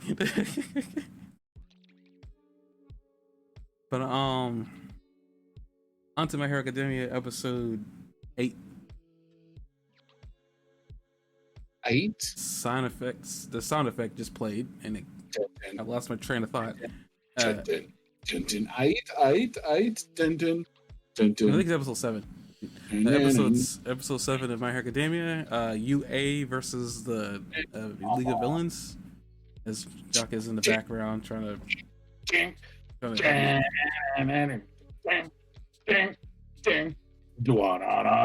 Sorry. Are you done yet? Yeah, I think I am. Are you sure? No. I had a feeling. Okay, I'm sure. Okay, this episode we have for the most part like the not lower, but like the other half of the class 1 from UA fighting Gigantomachia this entire episode. I feel like there was a lot of things that kind of happened here that really got me amped. Also with the Endeavor versus Shigaraki along with Deku, I think we see that happen at the end of the episode. But before that, we essentially see Yagirosa Creati, for people who don't know her name, you know, lodge an offensive against the Gigantomachia, who had been barreling towards trying to find Shigaraki, or Master in this case. We see that he's very hard to take down, but they managed to form a plan really quick with Mudman being the base. I was actually kind of impressed how easily they were able to catch him. I'm starting to think of Mudman being kind of like a student version of Cementos, and I don't know if you'll be able to get what I'm talking about there. Like, it's not super like obvious, but like he's got that sort of like AoE feel to his ability, and while he's not making something rise up, he's kind of doing the opposite. But I feel like he's almost as useful as Cementos in like a widespread level kind of battle, and his fighting style is kind of the same too. That he's got this like one really good, really powerful trick, and it's not super nuanced. You know, like Cementos can't like create statues or that we know of. He can just kind of like splash cement and make big walls and stuff. Now I get that he's a good all-arounder. I mean, that's kind of what they've been like. I think they said that like the thing was that he was dependable. It's basically the words they were using in plastering all over Mudman. He also seemed very indifferent to everything. He seemed to be the one guy who seemed to keep his cool. So that was interesting. But yeah, a lot of what was happening this episode was like interesting. They were using a lot of like good powers. Creati was, you know, like doing her thing, you know, like make sure everybody had some sleeping gas, 30 milliliters, I think, to knock him out. That was intriguing. We also, as they were like launching their offensive, and they missed at least for the people that we did see throw their jug at Gigantomachia as their mouth was open, because I didn't realize this, but apparently after he disappeared, I was like, oh, Kami Woods was still on him? I didn't see him there at all. I only ever saw Mount Lady. By the way, I was like, dang, like Mount Lady is not giving up. Mhm. I'm surprised. Like, I thought she would have given up a long time ago, but no, she, like, try as she might, she was trying to be as helpful as she could. Um, Especially with the whole Asui Asa girl, Pinky. Yeah, that's her hero name, Pinky. Um, when she realized what they were, 1A was, the class was trying to do, which is trying to put him to sleep. She was trying to get his jaw open. Um, Also And we interesting. we don't we think that that's probably an attempt to kill him that they've censored down a little bit, right?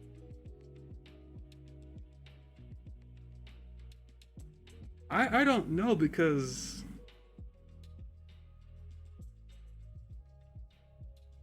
I really don't know. That's what I was trying to figure. Like last episode, you said that it was. I thought after a while too that maybe they were just trying to. But like in anime, they don't veer away from the term death. No, but at the same time, this is like a smushier anime. Like this is like a little more happy-go-lucky. Like you don't kill people in Pokemon, you know. Like there is an anime set that you can, to some extent, expect there not to be death in. You say that, but they don't even. I mean, like if they were having a look, like blood shouldn't even be a thing that they show, but they don't veer away from that.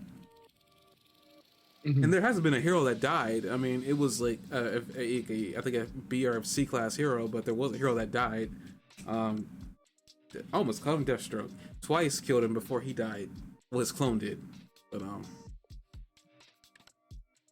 so there has kind of been death in this show.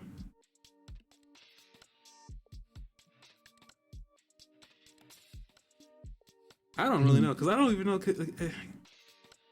Does Crazy know how to make a liquid that can kill? She can. Why wouldn't she? The whole concept of her ability is she needs to understand everything at a molecular level, and I don't know where she would even get the ability to like understand I guess something that can kill. Like that with like a high. I think most things that can kill you are in higher concentrations. Now, I'm not saying she I couldn't. I'm just saying It's I don't. things, right? Hmm? That She's made crazier things than that.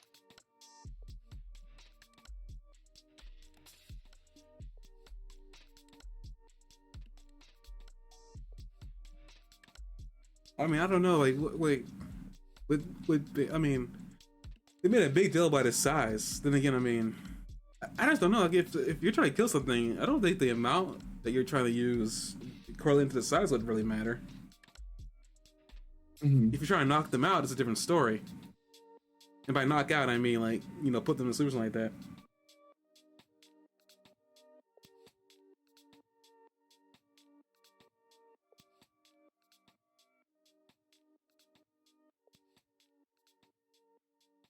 I mean, Midnight does tell her I want him to put him to sleep, and that could like mean a lot of things.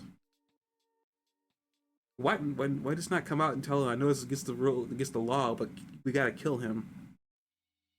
I've had the same message to get across. Putting somebody to sleep, making them just anesthetized, it doesn't sound anything near against the law.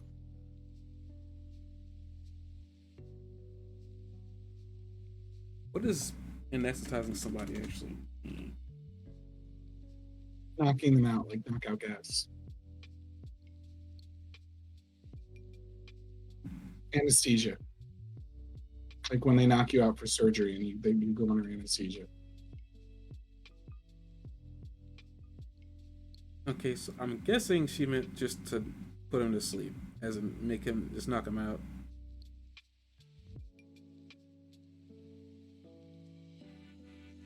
Why are you guessing that? Huh? Why are you guessing that she's just wants to put him to sleep? Why would that be illegal? I have no idea. There's some weirder laws in here, like in this universe. Like, I mean, people can't walk around using their powers. It's like a part of a part of the argument with that is like you're kind of like you're inhibiting somebody's personality. Some people's quirks are make them quirky. Haha. Uh, On top of that, Midnight's also a really weird hero where, you know, she makes gases out of her body, out of her skin. It's a possibility, like with these some powers in this universe, maybe they just don't want certain people doing certain things. And it seems like a reach over the other explanation. I'm not saying that your explanation is not possible, but it sounds less likely than my explanation. I wouldn't say like, what was the point of? Well, what's the point of trying to kill him? But make stick with the argument because, like, I mean, wouldn't you want to like ask him some questions? Not like he's dumb. I mean, we already learned that he's capable of thought, and pretty deep thought on top of that. I mean, he literally changed his mind about like the fastest route to getting to Shigaraki. Instead of just barreling through people, now he's just going to try stopping them outright by swatting them. Granted, it probably doesn't take a lot of deep thought, but based on like how these Nomus are and how they're built, I still kind of feel like that takes a lot of thought, even like of a monster. I think so. So let's talk about the rest of this episode. So what do you think about I'm really worried about Midnight. The only thing that made me feel slightly more optimistic about Midnight, because you see those guys running in the background, is that we know that a little bit later a bunch of kind of Jabroni's class heroes run in, and it seems like they had taken care of the enemies in the area except for this one. One last thing, I looked up a sentence, sleep in My Hero Academia. Midnight's quirk specifically puts people to sleep. Okay, but Creates doesn't. But why tell Creates to make stuff to put them to sleep? Especially with sleep as her, because even like doesn't Grape Juice say that? Why doesn't she do it? I don't think she can kill people.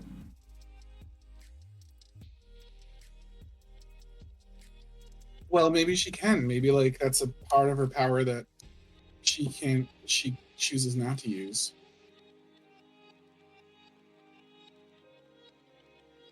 Why would it be okay? So let's run with your idea here. Her ability is to put people to sleep. Does that therefore mean her ability is illegal? Because how does that work?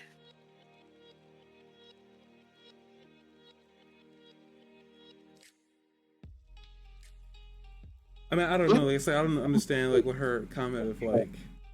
If putting someone to sleep is illegal, then how do you explain her whole ability set? The only real explanation for it being illegal beyond that would be that because they're not pro heroes yet, that doing any of this stuff. I mean, here's an example I thought about some weeks ago.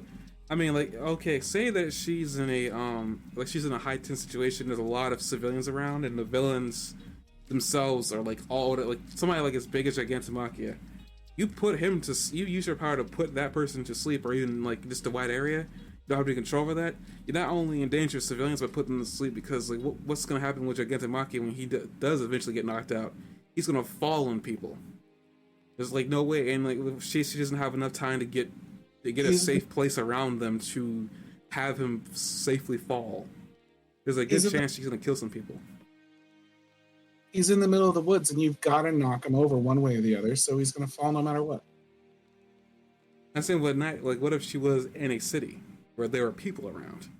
I mean, even in that woody situation, like there's a chance there's a camper nearby. The chance is slim to none, but there's still a chance that there could be a camper nearby. Yeah. What did Crady make? I guess is the best way to put it. After she was told to put him to sleep, she made canisters of 8-gallon canisters of some sort of anesthesia or sleeping gas. Well, anesthesia and sleeping gas doesn't kill you. It just puts you into a sleep. Or something to kill him. Is there any gas in this world that can kill people, but just based off of the breathing it in? Yeah. There's various gases. Like, I don't even know where to begin with that. I'm not Have talking about you, like like a man-made gas. my brother in Christ, have you ever heard of like the gas chambers in like Stockholm and stuff? I know what gas chamber is, but it's What did you think they were using? Like lavender mist?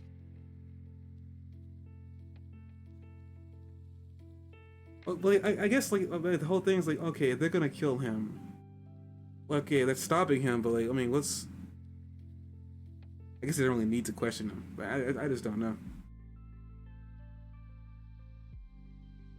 Because again, it's like what Grape Juice said. Like, why doesn't she just do it? I'm pretty sure she could like. I mean, her whole costume is made to make it so that she isn't like spreading her sleep gas everywhere. Like I mean, her costume was made to make it easier for her to be able to do that, but she had because of the laws that she had to cover up more of her skin. Granted, they didn't really do much because her costume is skin colored, but whatever. If she really did want to put him to sleep, kill him, quote unquote, wouldn't she just need to be near him and strip herself? They wouldn't even need to show that. They just hear the clothes ripping. What's the point of getting crazy to do it?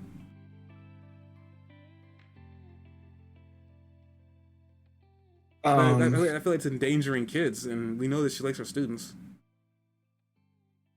I don't know.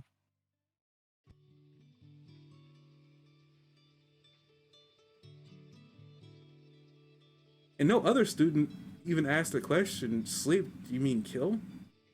And we know they're not dumb. When did they ask that? No, they never asked it. I'm just saying, like, if they never asked it. I would think if you were being told by somebody to put them to sleep, you would know that there's like sleep can mean two things. Mm-hmm.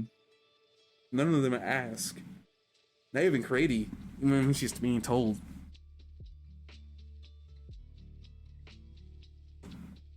I don't know. Like maybe, hold up. Maybe this will answer my question. Does it matter how much of a lethal dose something does it kill you, or do you need to like match the mass, the body mass? Does that matter? I think no matter what they're trying to do, it would be relevant to the story that they.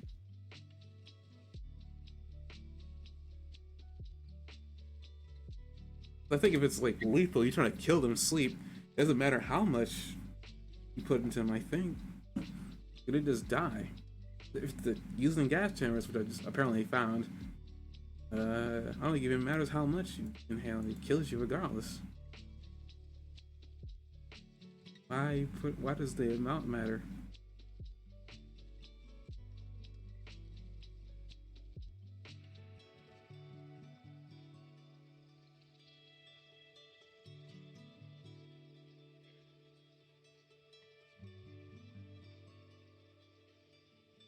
I really don't want to look this up, so I ain't gonna look at that because like, that's gonna lead to some really questionable Google searches. I just think that and according to like her quirk anyway, it's a sleep flagrance specifically, and the name of the quirk literally is called Sleepwalker, and apparently it doesn't have any toxic properties either.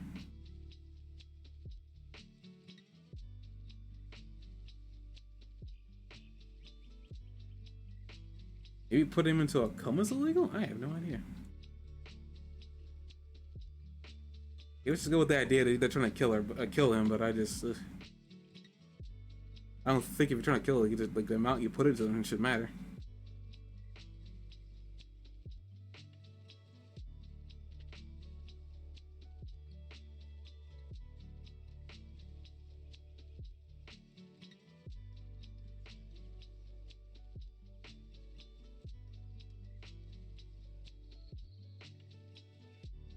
I guess maybe back to the you got anything to add? No, I think we've beaten that a little to death. To be honest with you. I don't know if I have anything else for that particular topic. 30 liters is 8 gallons. That's the only other thing I can tell you. Pretty good chunk of an undiluted solution, I'm guessing, is condensed. That's why it's like It doesn't look like an 8-gallon container.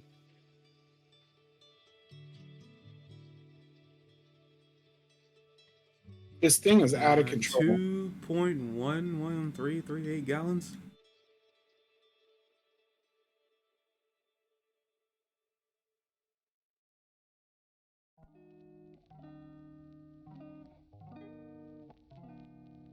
Oh, just about 2 gallons.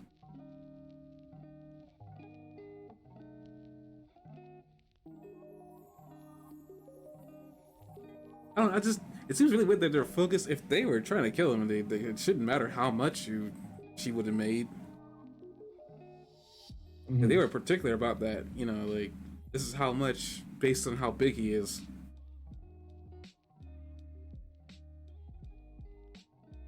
Because they were focused on his height, as we learned last time we were doing a podcast. Yeah. 82 centimeters. Wait, how much was it? I forgot. They were very, like, I don't think if it's a lethal amount, it's a lethal amount. Even if it's a drop, it shouldn't matter how much you administer. I don't think it matters, like.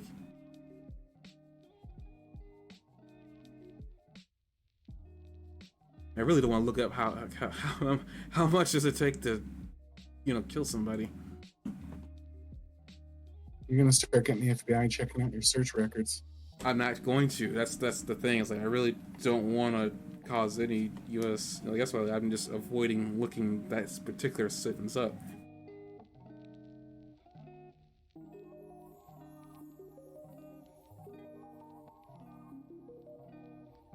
But I guess beyond that topic, I guess we can talk about another topic concerning Gigantomachia. They brought up something that I completely forgot about involving Mina Ashido and Gigantomachia, and it was she met him back when she was a middle school student in the middle of the street, and that's what Kirishima mentions that he first and he when he knew her and his reasoning to wanting to be a hero and never turning his back on anybody ever again. That was kind of cool that she was trying to be cool and she almost had it till she heard the voice and then started panicking as she realized who it was. It was actually kind of interesting. Like, she kind of came out there and she was going to do it, and then she kind of like slipped. And as she was about to be crushed, Hiroshima came in and actually managed to save her.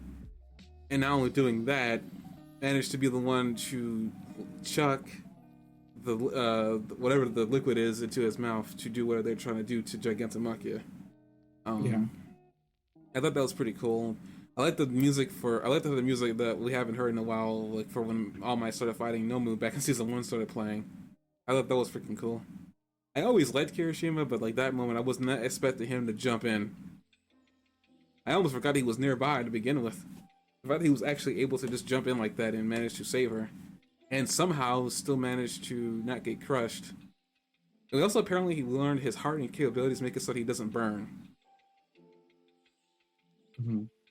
So that was also intriguing. I guess we're learning secondary properties with some people's like primary quirks. But it's actually kind of interesting too. Like after he got smacked down, Kirishima just started like digging in, started putting his claws into Gigantomachia's leg, and started just climbing up his body. I mean, amongst all the heroes, that was really freaking cool that he was able to do that. A lot of characters that don't usually get much attention got some like a little bit of attention this time, because we had Sugar Rush. Kind of like working on like the grunt power. Like, Sugar Rush doesn't usually have an opportunity to shine, so it was kind of cool to see that. Grape was like sort of. Well, his sticky balls were like what how they were attaching the stuff to the I feel lines. I think they had several options, but it like for how to attach that to his mouth. But well, I don't think so, because like based on how easily he managed to get rid of Zero's tape, I don't think that would have lasted long enough, considering how much he was struggling just to get him to stand still. Well, we have the lady that makes vines. We have we have Crady, who can create literally anything. We've got the woman with giant hands that could have tried to like open it with her giant hands. There's like, I don't think that would have worked. That would have. There are other ways that they could have made it work, but I thought it was cool that Grape like got a little moment with some stuff going on. I don't know, I was like blown away by Grape's contribution, but it was nice to see that like some of the characters that don't always get a lot going on, like, actually had something going on this time. I mean, we have a power that lets you have things off your body stick to something else, but not you. I mean, not that it's a big contribution. I'm just saying. I feel like he was probably his contribution was probably like the most. Yeah, it was necessary because like Cyril's tape doesn't just stick on and you know it doesn't stick it and doesn't stay on until he says no. It doesn't stick on forever. I think Gigantic Monkey could have like ripped off the vines. I don't think they're unbreakable. I mean, it's like if they did a team effort where the one came in with the vines, one came in with the tape, one came in with their hands. The Sasquatch looking dude ripped the mouth open. It was distracted by the animal guy, like buzzing bees around his face. Like they could have come together and not used Grape, but it was nice to see that they chose Grape and that he got a chance to do something. I think they did that though, and it still didn't help. I mean, granted, I guess Mount Lady managed to struggle, but she managed to finally get his mouth open. Okay. I mean, I think that probably took a lot of her energy. I suspect that we're not going to see Mount Letty after this arc for a while, considering how much she got beat up. Well, they do have like healer characters that might step in and help out, but like, yeah, I think if nothing else, they've given her a good amount of screen time, and they're probably, you know. I'm just saying, like, I mean, like she's gotten thrown, punched in the face, yeeted across a couple. Like, I mean, that is probably, I find some of that funny, but at the same time, it's probably the most she's probably done ever since the introduction. And it was probably the most helpful, which was really cool. I mean, Hawks obviously we're gonna probably see for a while, considering his wings got burnt off. Mirko, I don't know what else she's gonna be doing, considering the amount of damage she has taken in this war. I don't know when she's gonna come back. If she's gonna come back, I feel like she is. Cause I don't think she's gonna retire. To me, she's got too much personality to you know, sit off in the background for too long. But I guess back to this. I mean, yeah, it was really cool that everybody got a chance to shine. It's funny. It's interesting that they chose Kirishima to be the one to jump in there and I guess make up, quote unquote, for what he let happen all those years ago. Considering how much, you know, he regretted, you know, letting Gigantomachia get away with what he was doing. Actually, on the third topic revolving around him, I thought it was interesting, and I didn't really remember this until after him transforming again. That at the time that Mina had, you know, met him, like Gigantomachia, he was human size. I mean, giant, but I mean, he was human size. He wasn't like as big as he is now. I thought that was an interesting detail that I didn't really pick up on until after he actually transformed again, with his jaw going on his forehead as like a visor. So I guess Gigantomachia can in fact change size at will, I'm guessing, or just change his form, which allows him to change his size. I thought that was an interesting power that we just now found out that he had after he said that I'm going to take care of all these people so I can go meet the master. Mm-hmm. Like I didn't know he could just become a transformer. That was interesting. I don't know what's gonna happen now, considering that, you know, okay, now he's unlocked a new form. It looks like that they may be in trouble. How so? I mean, it doesn't look like the medicine they administered to him is gonna work. Or if it is gonna work, it's gonna take a long time. They need to survive. I feel like maybe it was like one piece of a longer fight, but if we know anything about this guy, that it's one of his biggest powers is endurance. So I think that we're gonna have a tough time getting more out of him than that, you know.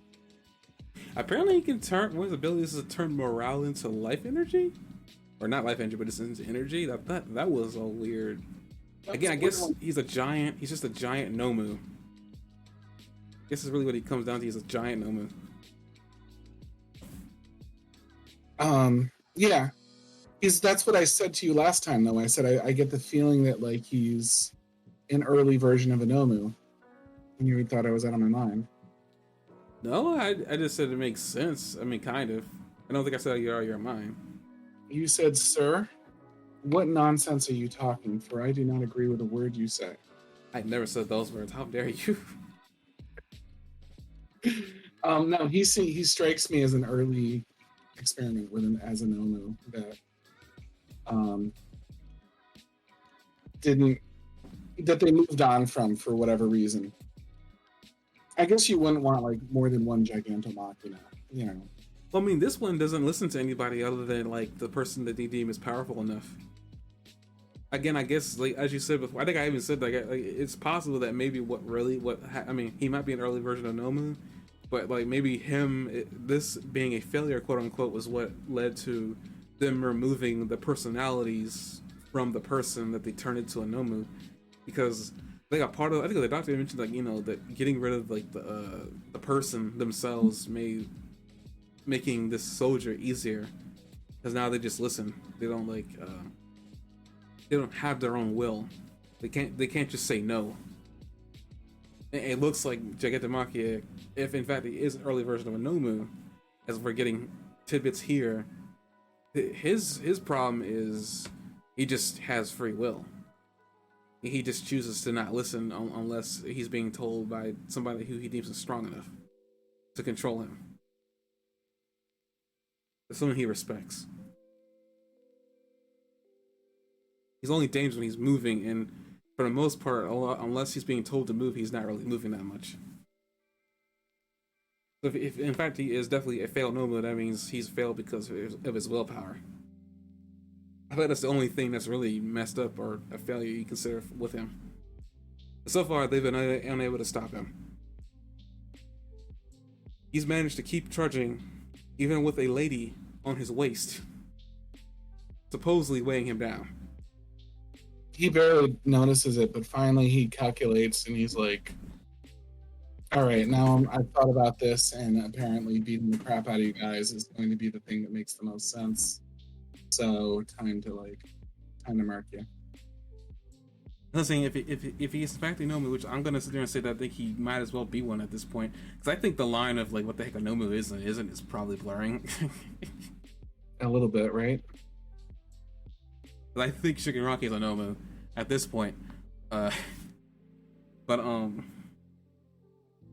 yeah, I was like, I think it's probably what, because I remember then, I don't remember when this happened, but I remember specifically that they're talking about like when they're creating these things, getting rid of the human component is important.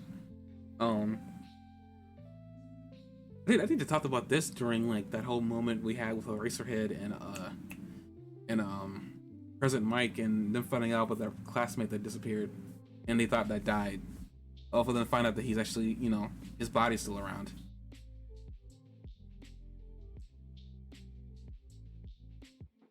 Who is that? That third classmate from Eraserhead and President Mike's school days. I don't know his name. He was their best friend. Actually, speaking of Eraserhead, I guess we can go back to Shigaraki and everybody.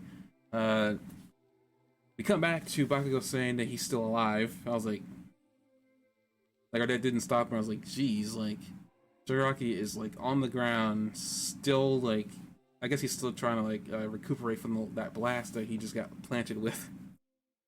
I guess he got a lot of damage because we see like red lines growing all over his body. I don't know what that means. I don't think it's burn marks. I think that means he's cracking. I interpreted that as like his armor was cracking, and that's why there were red lines. I guess does that mean that when he takes the last bit of damage that his armor can take, he'll just come out of his shell and he'll look different? Yeah, I mean, he took damage. It was interesting that he actually went on a monologue about like heroes and villains, and about what he's seen, which I will have to sit there and say is like I kind of agree, a little bit, which is really weird. I guess this is good writing, kind of. It's just like based on. Okay, I'm sorry. Those red lines, that just struck me as he was very badly damaged.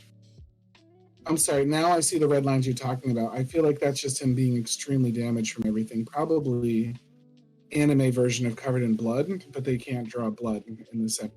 I feel like this is just a little bit of censorship that like they're drawing him covered in blood because it looks like it's trailing over his body to some extent, doesn't it? Yeah, but they're not afraid of drawing blood. They've done it before. What would the other solution be? Is it like him powering up a little bit? Maybe you're talking about that. Like, maybe you're correct. Like, maybe there's going to be something underneath and he's going to transcend in a minute because we've been watching him kind of evolve through the whole thing. I mean, the thing is, though, Shigaraki isn't complete. He didn't finish his photogenesis thing. So maybe he still actually is just slowly changing. Yeah, or he's got a quirk that's like still powering him up or something. I mean, it's possible. I thought something was going on because they literally see the lines as he's about to get up and jump. Actually, we see that he's faster apparently. Bakugo Deku like he's faster now all of a sudden. I was like, as he's like jumping towards Aizawa. It's important that they draw him as faster because he just took out down Gran Torino, who's their speedster. So if he's I guess I got a question to ask. Okay, about Gran Torino. We see, especially the blood thing, I mean, we see him like crush Gran Torino's legs. Well, a leg that I can see from this angle. So he's out. That's all. He's an old man now. There's nothing else that he did that was specially going to contribute except that he was super fast. I guess, but like the ending theme, there's a couple of like animations of like Deku letting like a yellow cape float away in the distance. Does that just mean Gran Torino is done and not dead?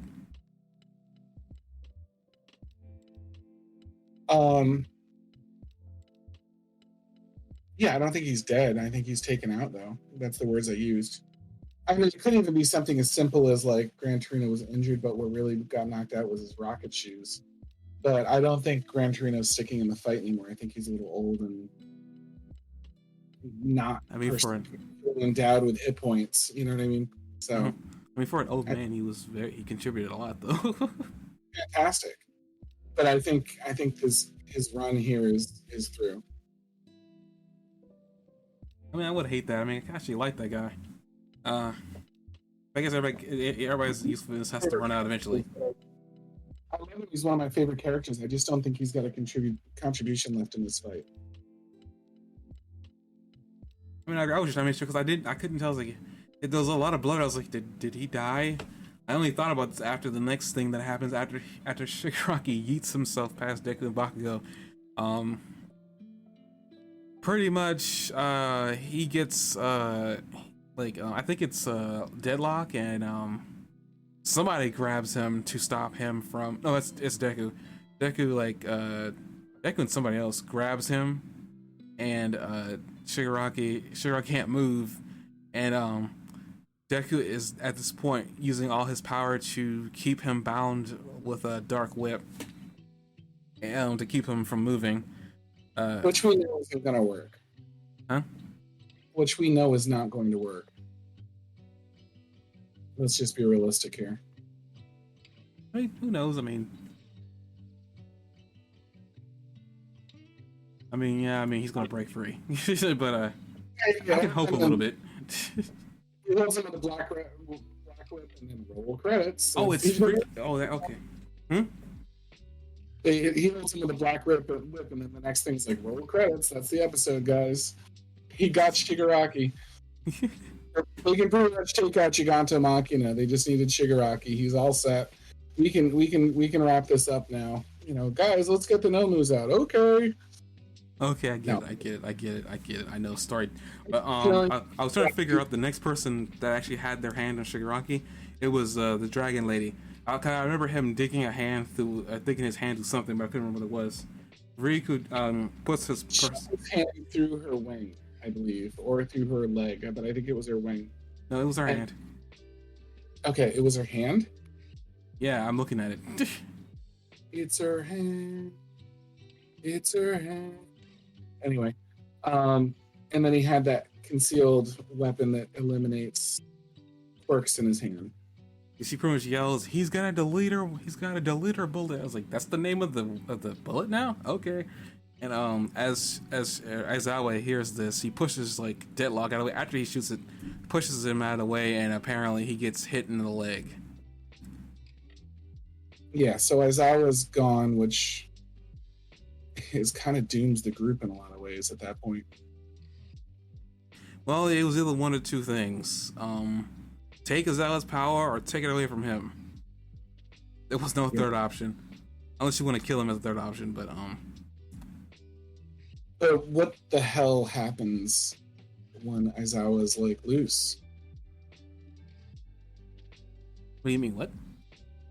What would once if he neutralizes the quirk, like what is next? Like what is there left to do at that point? Like I don't see any way they can fight him except for the fact that they say Deku's got some hidden power that he can use. I mean, based on the title of the next episode, which is called Rise Bakugo, something else is gonna happen. Maybe. I mean, Bakugo could fly, so he has at least some defense against the decay quirk. Deku's supposed to have another defense too with the quirk of All Might's late master. I think it was called Bounce or something. It was something equated to fly. It was something. It was one of those. It was something that we didn't see Deku train because I know All Might mentioned to Deku episodes ago that he was going to help him learn to unlock the power of his late master. Mm-hmm. But he's never used it up to this point, and I can only assume two things: Deku never got a chance to learn it, or two, he learned it, but he only was able to train with it for a couple of seconds. Well, for maybe like a day or so. Yeah, for sure. Like I can only assume those two things based off the information we now have. We'll see. I mean, Deku's gonna be fighting Shigaraki in next episode, and it looks really epic. Meanwhile, Giganta Machina's rushing in to fight them as well. Like this is like bad. Like if Giganta Machina makes it, there's a lot of moving parts here because we don't even know what the heck the Nomo's doing right now. They've left that kind of open-ended. That's like a big pile of major Nomus that like Endeavor and Hawks combined had to like fight one of them. Now I get the feeling that these aren't anywhere near as strong as those, since that bunny hero like was holding her own against a group of them at once. But like, I mean, they're not something you can ignore, you know. Well, they're not moving, so I can only assume that they're voice activated. Well, no, they rose up and started like fighting, didn't they? No, I don't think they moved. I could be wrong. The ground that took some movement. No, but they just rose up, didn't they? Because I feel like they were looking at him, and then didn't Shigaraki just come in and out of nowhere try to get into Deku? That takes movement, guys. Moving takes movement. Like when they move out of the ground. Like otherwise, they just stay buried. What I meant was that they didn't. As far as I could tell, they weren't not like jumping around, being an annoyance. Like they weren't attacking. Is basically what I meant. When they weren't moving. Yeah, but they're still there, and the story's going to do something with them. So they're going to show up in some way, even if they're not showing up this very second. You don't just add that to the story and then forget it. You know, like all the heroes are, oh my god, they rose up from the ground. They're still here. How did they miss them? You know, and he's like, I learned how to use my power, and like, I mean, there's a lot of heroes around. Maybe it's who's dealing with them right now. I don't know. Yeah, it's just we know that these are pretty good Nomus. We know that it takes a lot of heroes to take on one, and this is like a team of still semi-intelligent Nomus that they're up against. So it's still a fairly intimidating batch of stuff to go up against. It's not good on top of Giganta Machina and everything else that they're standing up against. And it's a factor that we haven't seen address very much. Like right now, I don't know. It didn't seem like there was a lot of the top heroes left chilling back at that place. We know where a lot of the top 10 heroes are, for example. So most of the big hitters and then like some of the up and comings like Gigantomachina aren't there. The best students aren't there. You know what I mean? Fighting the Nomus. So there's like a lot of room for error there.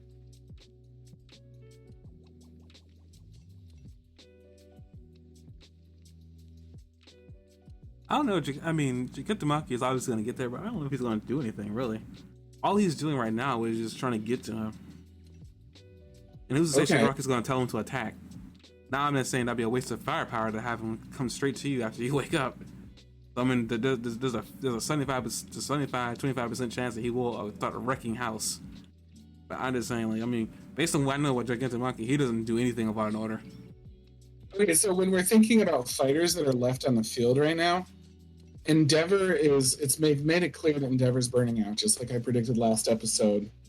He's starting to get tired. Like, for example, when he says thank you for the rest when they talk for a minute, he's getting low on energy. And of course he is, because he's been leading a lot of fighting and everything is kind of depending really heavily on him.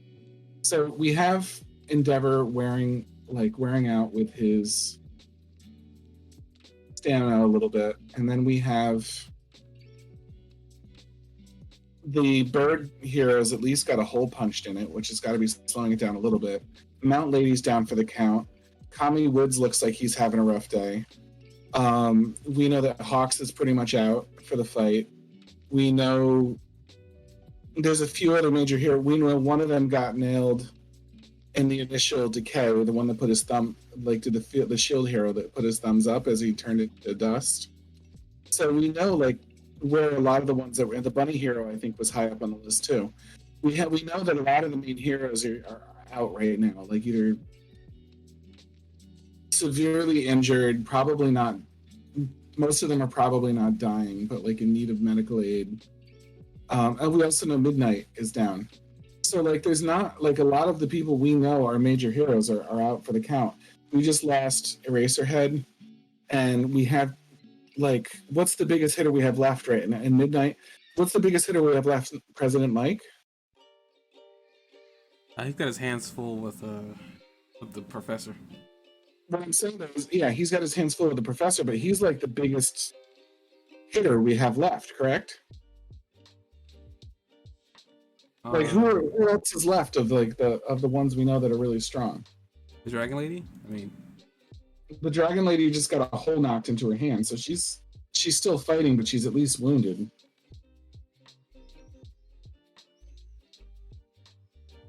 I want to see something real quick. Is the bullet directly in his, but just on the cloth of his? So based on that preview, he was hit. Yep, never mind. It hit him directly in his calf muscle. Well,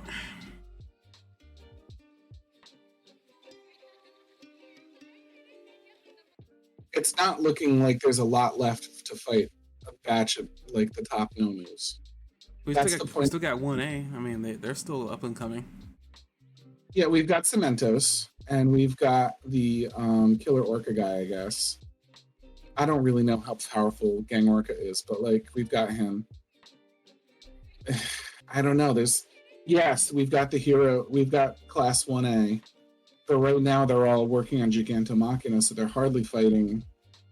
They're hardly ready to fight the Nomus right now. They've got their hands quite full. I mean, there's only one hero I think really left that's really powerful that could step in and save the day. Don't you dare say it.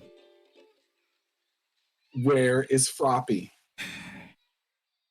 This is her moment to shine. Like, she's the only one left. This is what they've been building up for. I mean, I still have hope that they can pull this off. Mm-hmm. Because they've been taking a lot of L's, the heroes, I mean, recently. A lot of things the villains have been doing haven't really been to stop the heroes. They've just been sliding underneath the radar, getting what they need. All for one has not been budging. He's just been smiling, grinning. His little boy is all grown up. He's a man now, destroying the world. Mm-hmm. So I mean, he's in no rush to get out of jail. So it's like, yeah, things are looking bleak. There's been great acts of heroism. It's every single one of them has come with a cost.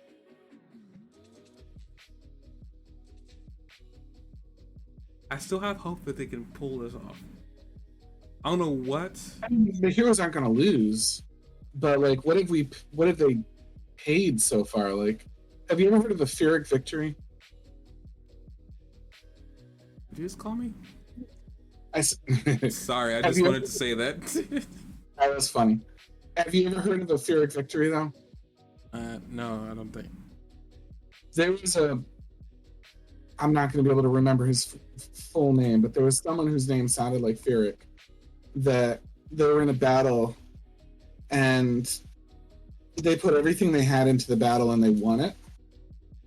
But his comment after winning the battle was, another battle like that and I've lost.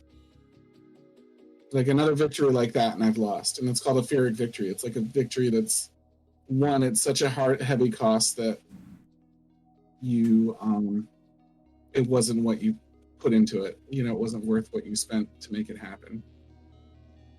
So this could turn into a Pyrrhic victory, in my opinion. I mean, with that, these people, even the students know, the adults and the students all know, essentially. That doesn't really do with the question. I'm just saying that, when it comes to like losses, it's kind of like the whole thing of war. You know, when you go into a war, you're gonna lose people. The objective is to lose as little as possible, but you can't really control that unless you know everything about the enemy. And in this case, they didn't know everything they need to know about. They knew as much as they could, and what Endeavor could feed them from what Hawks is feeding him. Unfortunately, a lot of outliers complicated things. One of them being Twice. Twice really muckied everything up. Yeah. Like Twice really I think Twice was like was a starting point of a snowball effect of like what was going to happen. Is like Hawks couldn't control him, even though Hawks thought he could. Like had to kill him as a result. He controlled until the shit hit the fan, and then it was kind of done. You have like people like outliers like Toga, who you weren't expecting to act in the way she did after he died. Another outlier that you expect. Then you have Dobby coming out of nowhere, apparently him knowing Hawks' real name. That's probably gonna come back at some point, I guess. Yeah. Shigaraki being awoken earlier than anticipated from his slumber. And then also still being alive after the fact. That's fine that he was awoken before his slumber and he's not quite as powerful.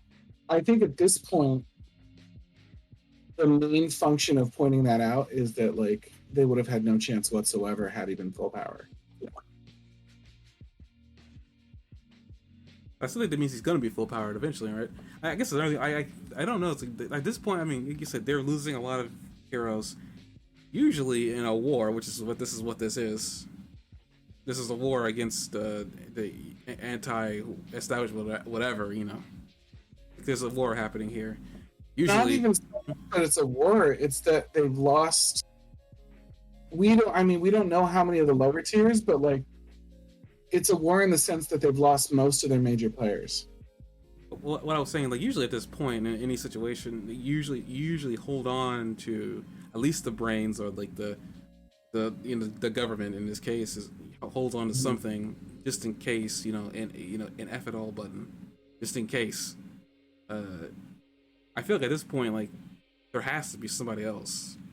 Like they wouldn't have gone into this because we saw those suits in that room before that get disconnected from all the action when Shigaraki managed to separate everybody the telecommunications because he was getting annoyed by them using their earbuds to communicate from far away. So like, Okay. it's really weird that like we see these suits, and usually what I know about suits in anything fictional is that usually they're hiding something that we don't know about. Um, in this case, it's possible that maybe they could be hiding something we don't know about. Like maybe they have a Hail Mary that they've been trying to prevent having to use. I mean, okay, what? Like, Uh, what? it's If you possible. could make up anything to bail them out, Maybe, maybe there's another hero that we don't know about. I mean, I think what happens next is Midoriya saves the day, and that the heroes are so damaged by the consequences of this fight that they aren't able to um, hold up the way they should. You know what I mean? Like that the heroes are so like the heroes pay such a steep price for this that the ongoing battle for the um, to protect peace and justice is weakened significantly, and the heroes and villains that survive this are excuse me. The heroes and villains that survive after this are going to be on a somewhat even playing field because the heroes lost so much, even though the villains lost so much, it just sort of like balanced out. I feel like that's what's coming next.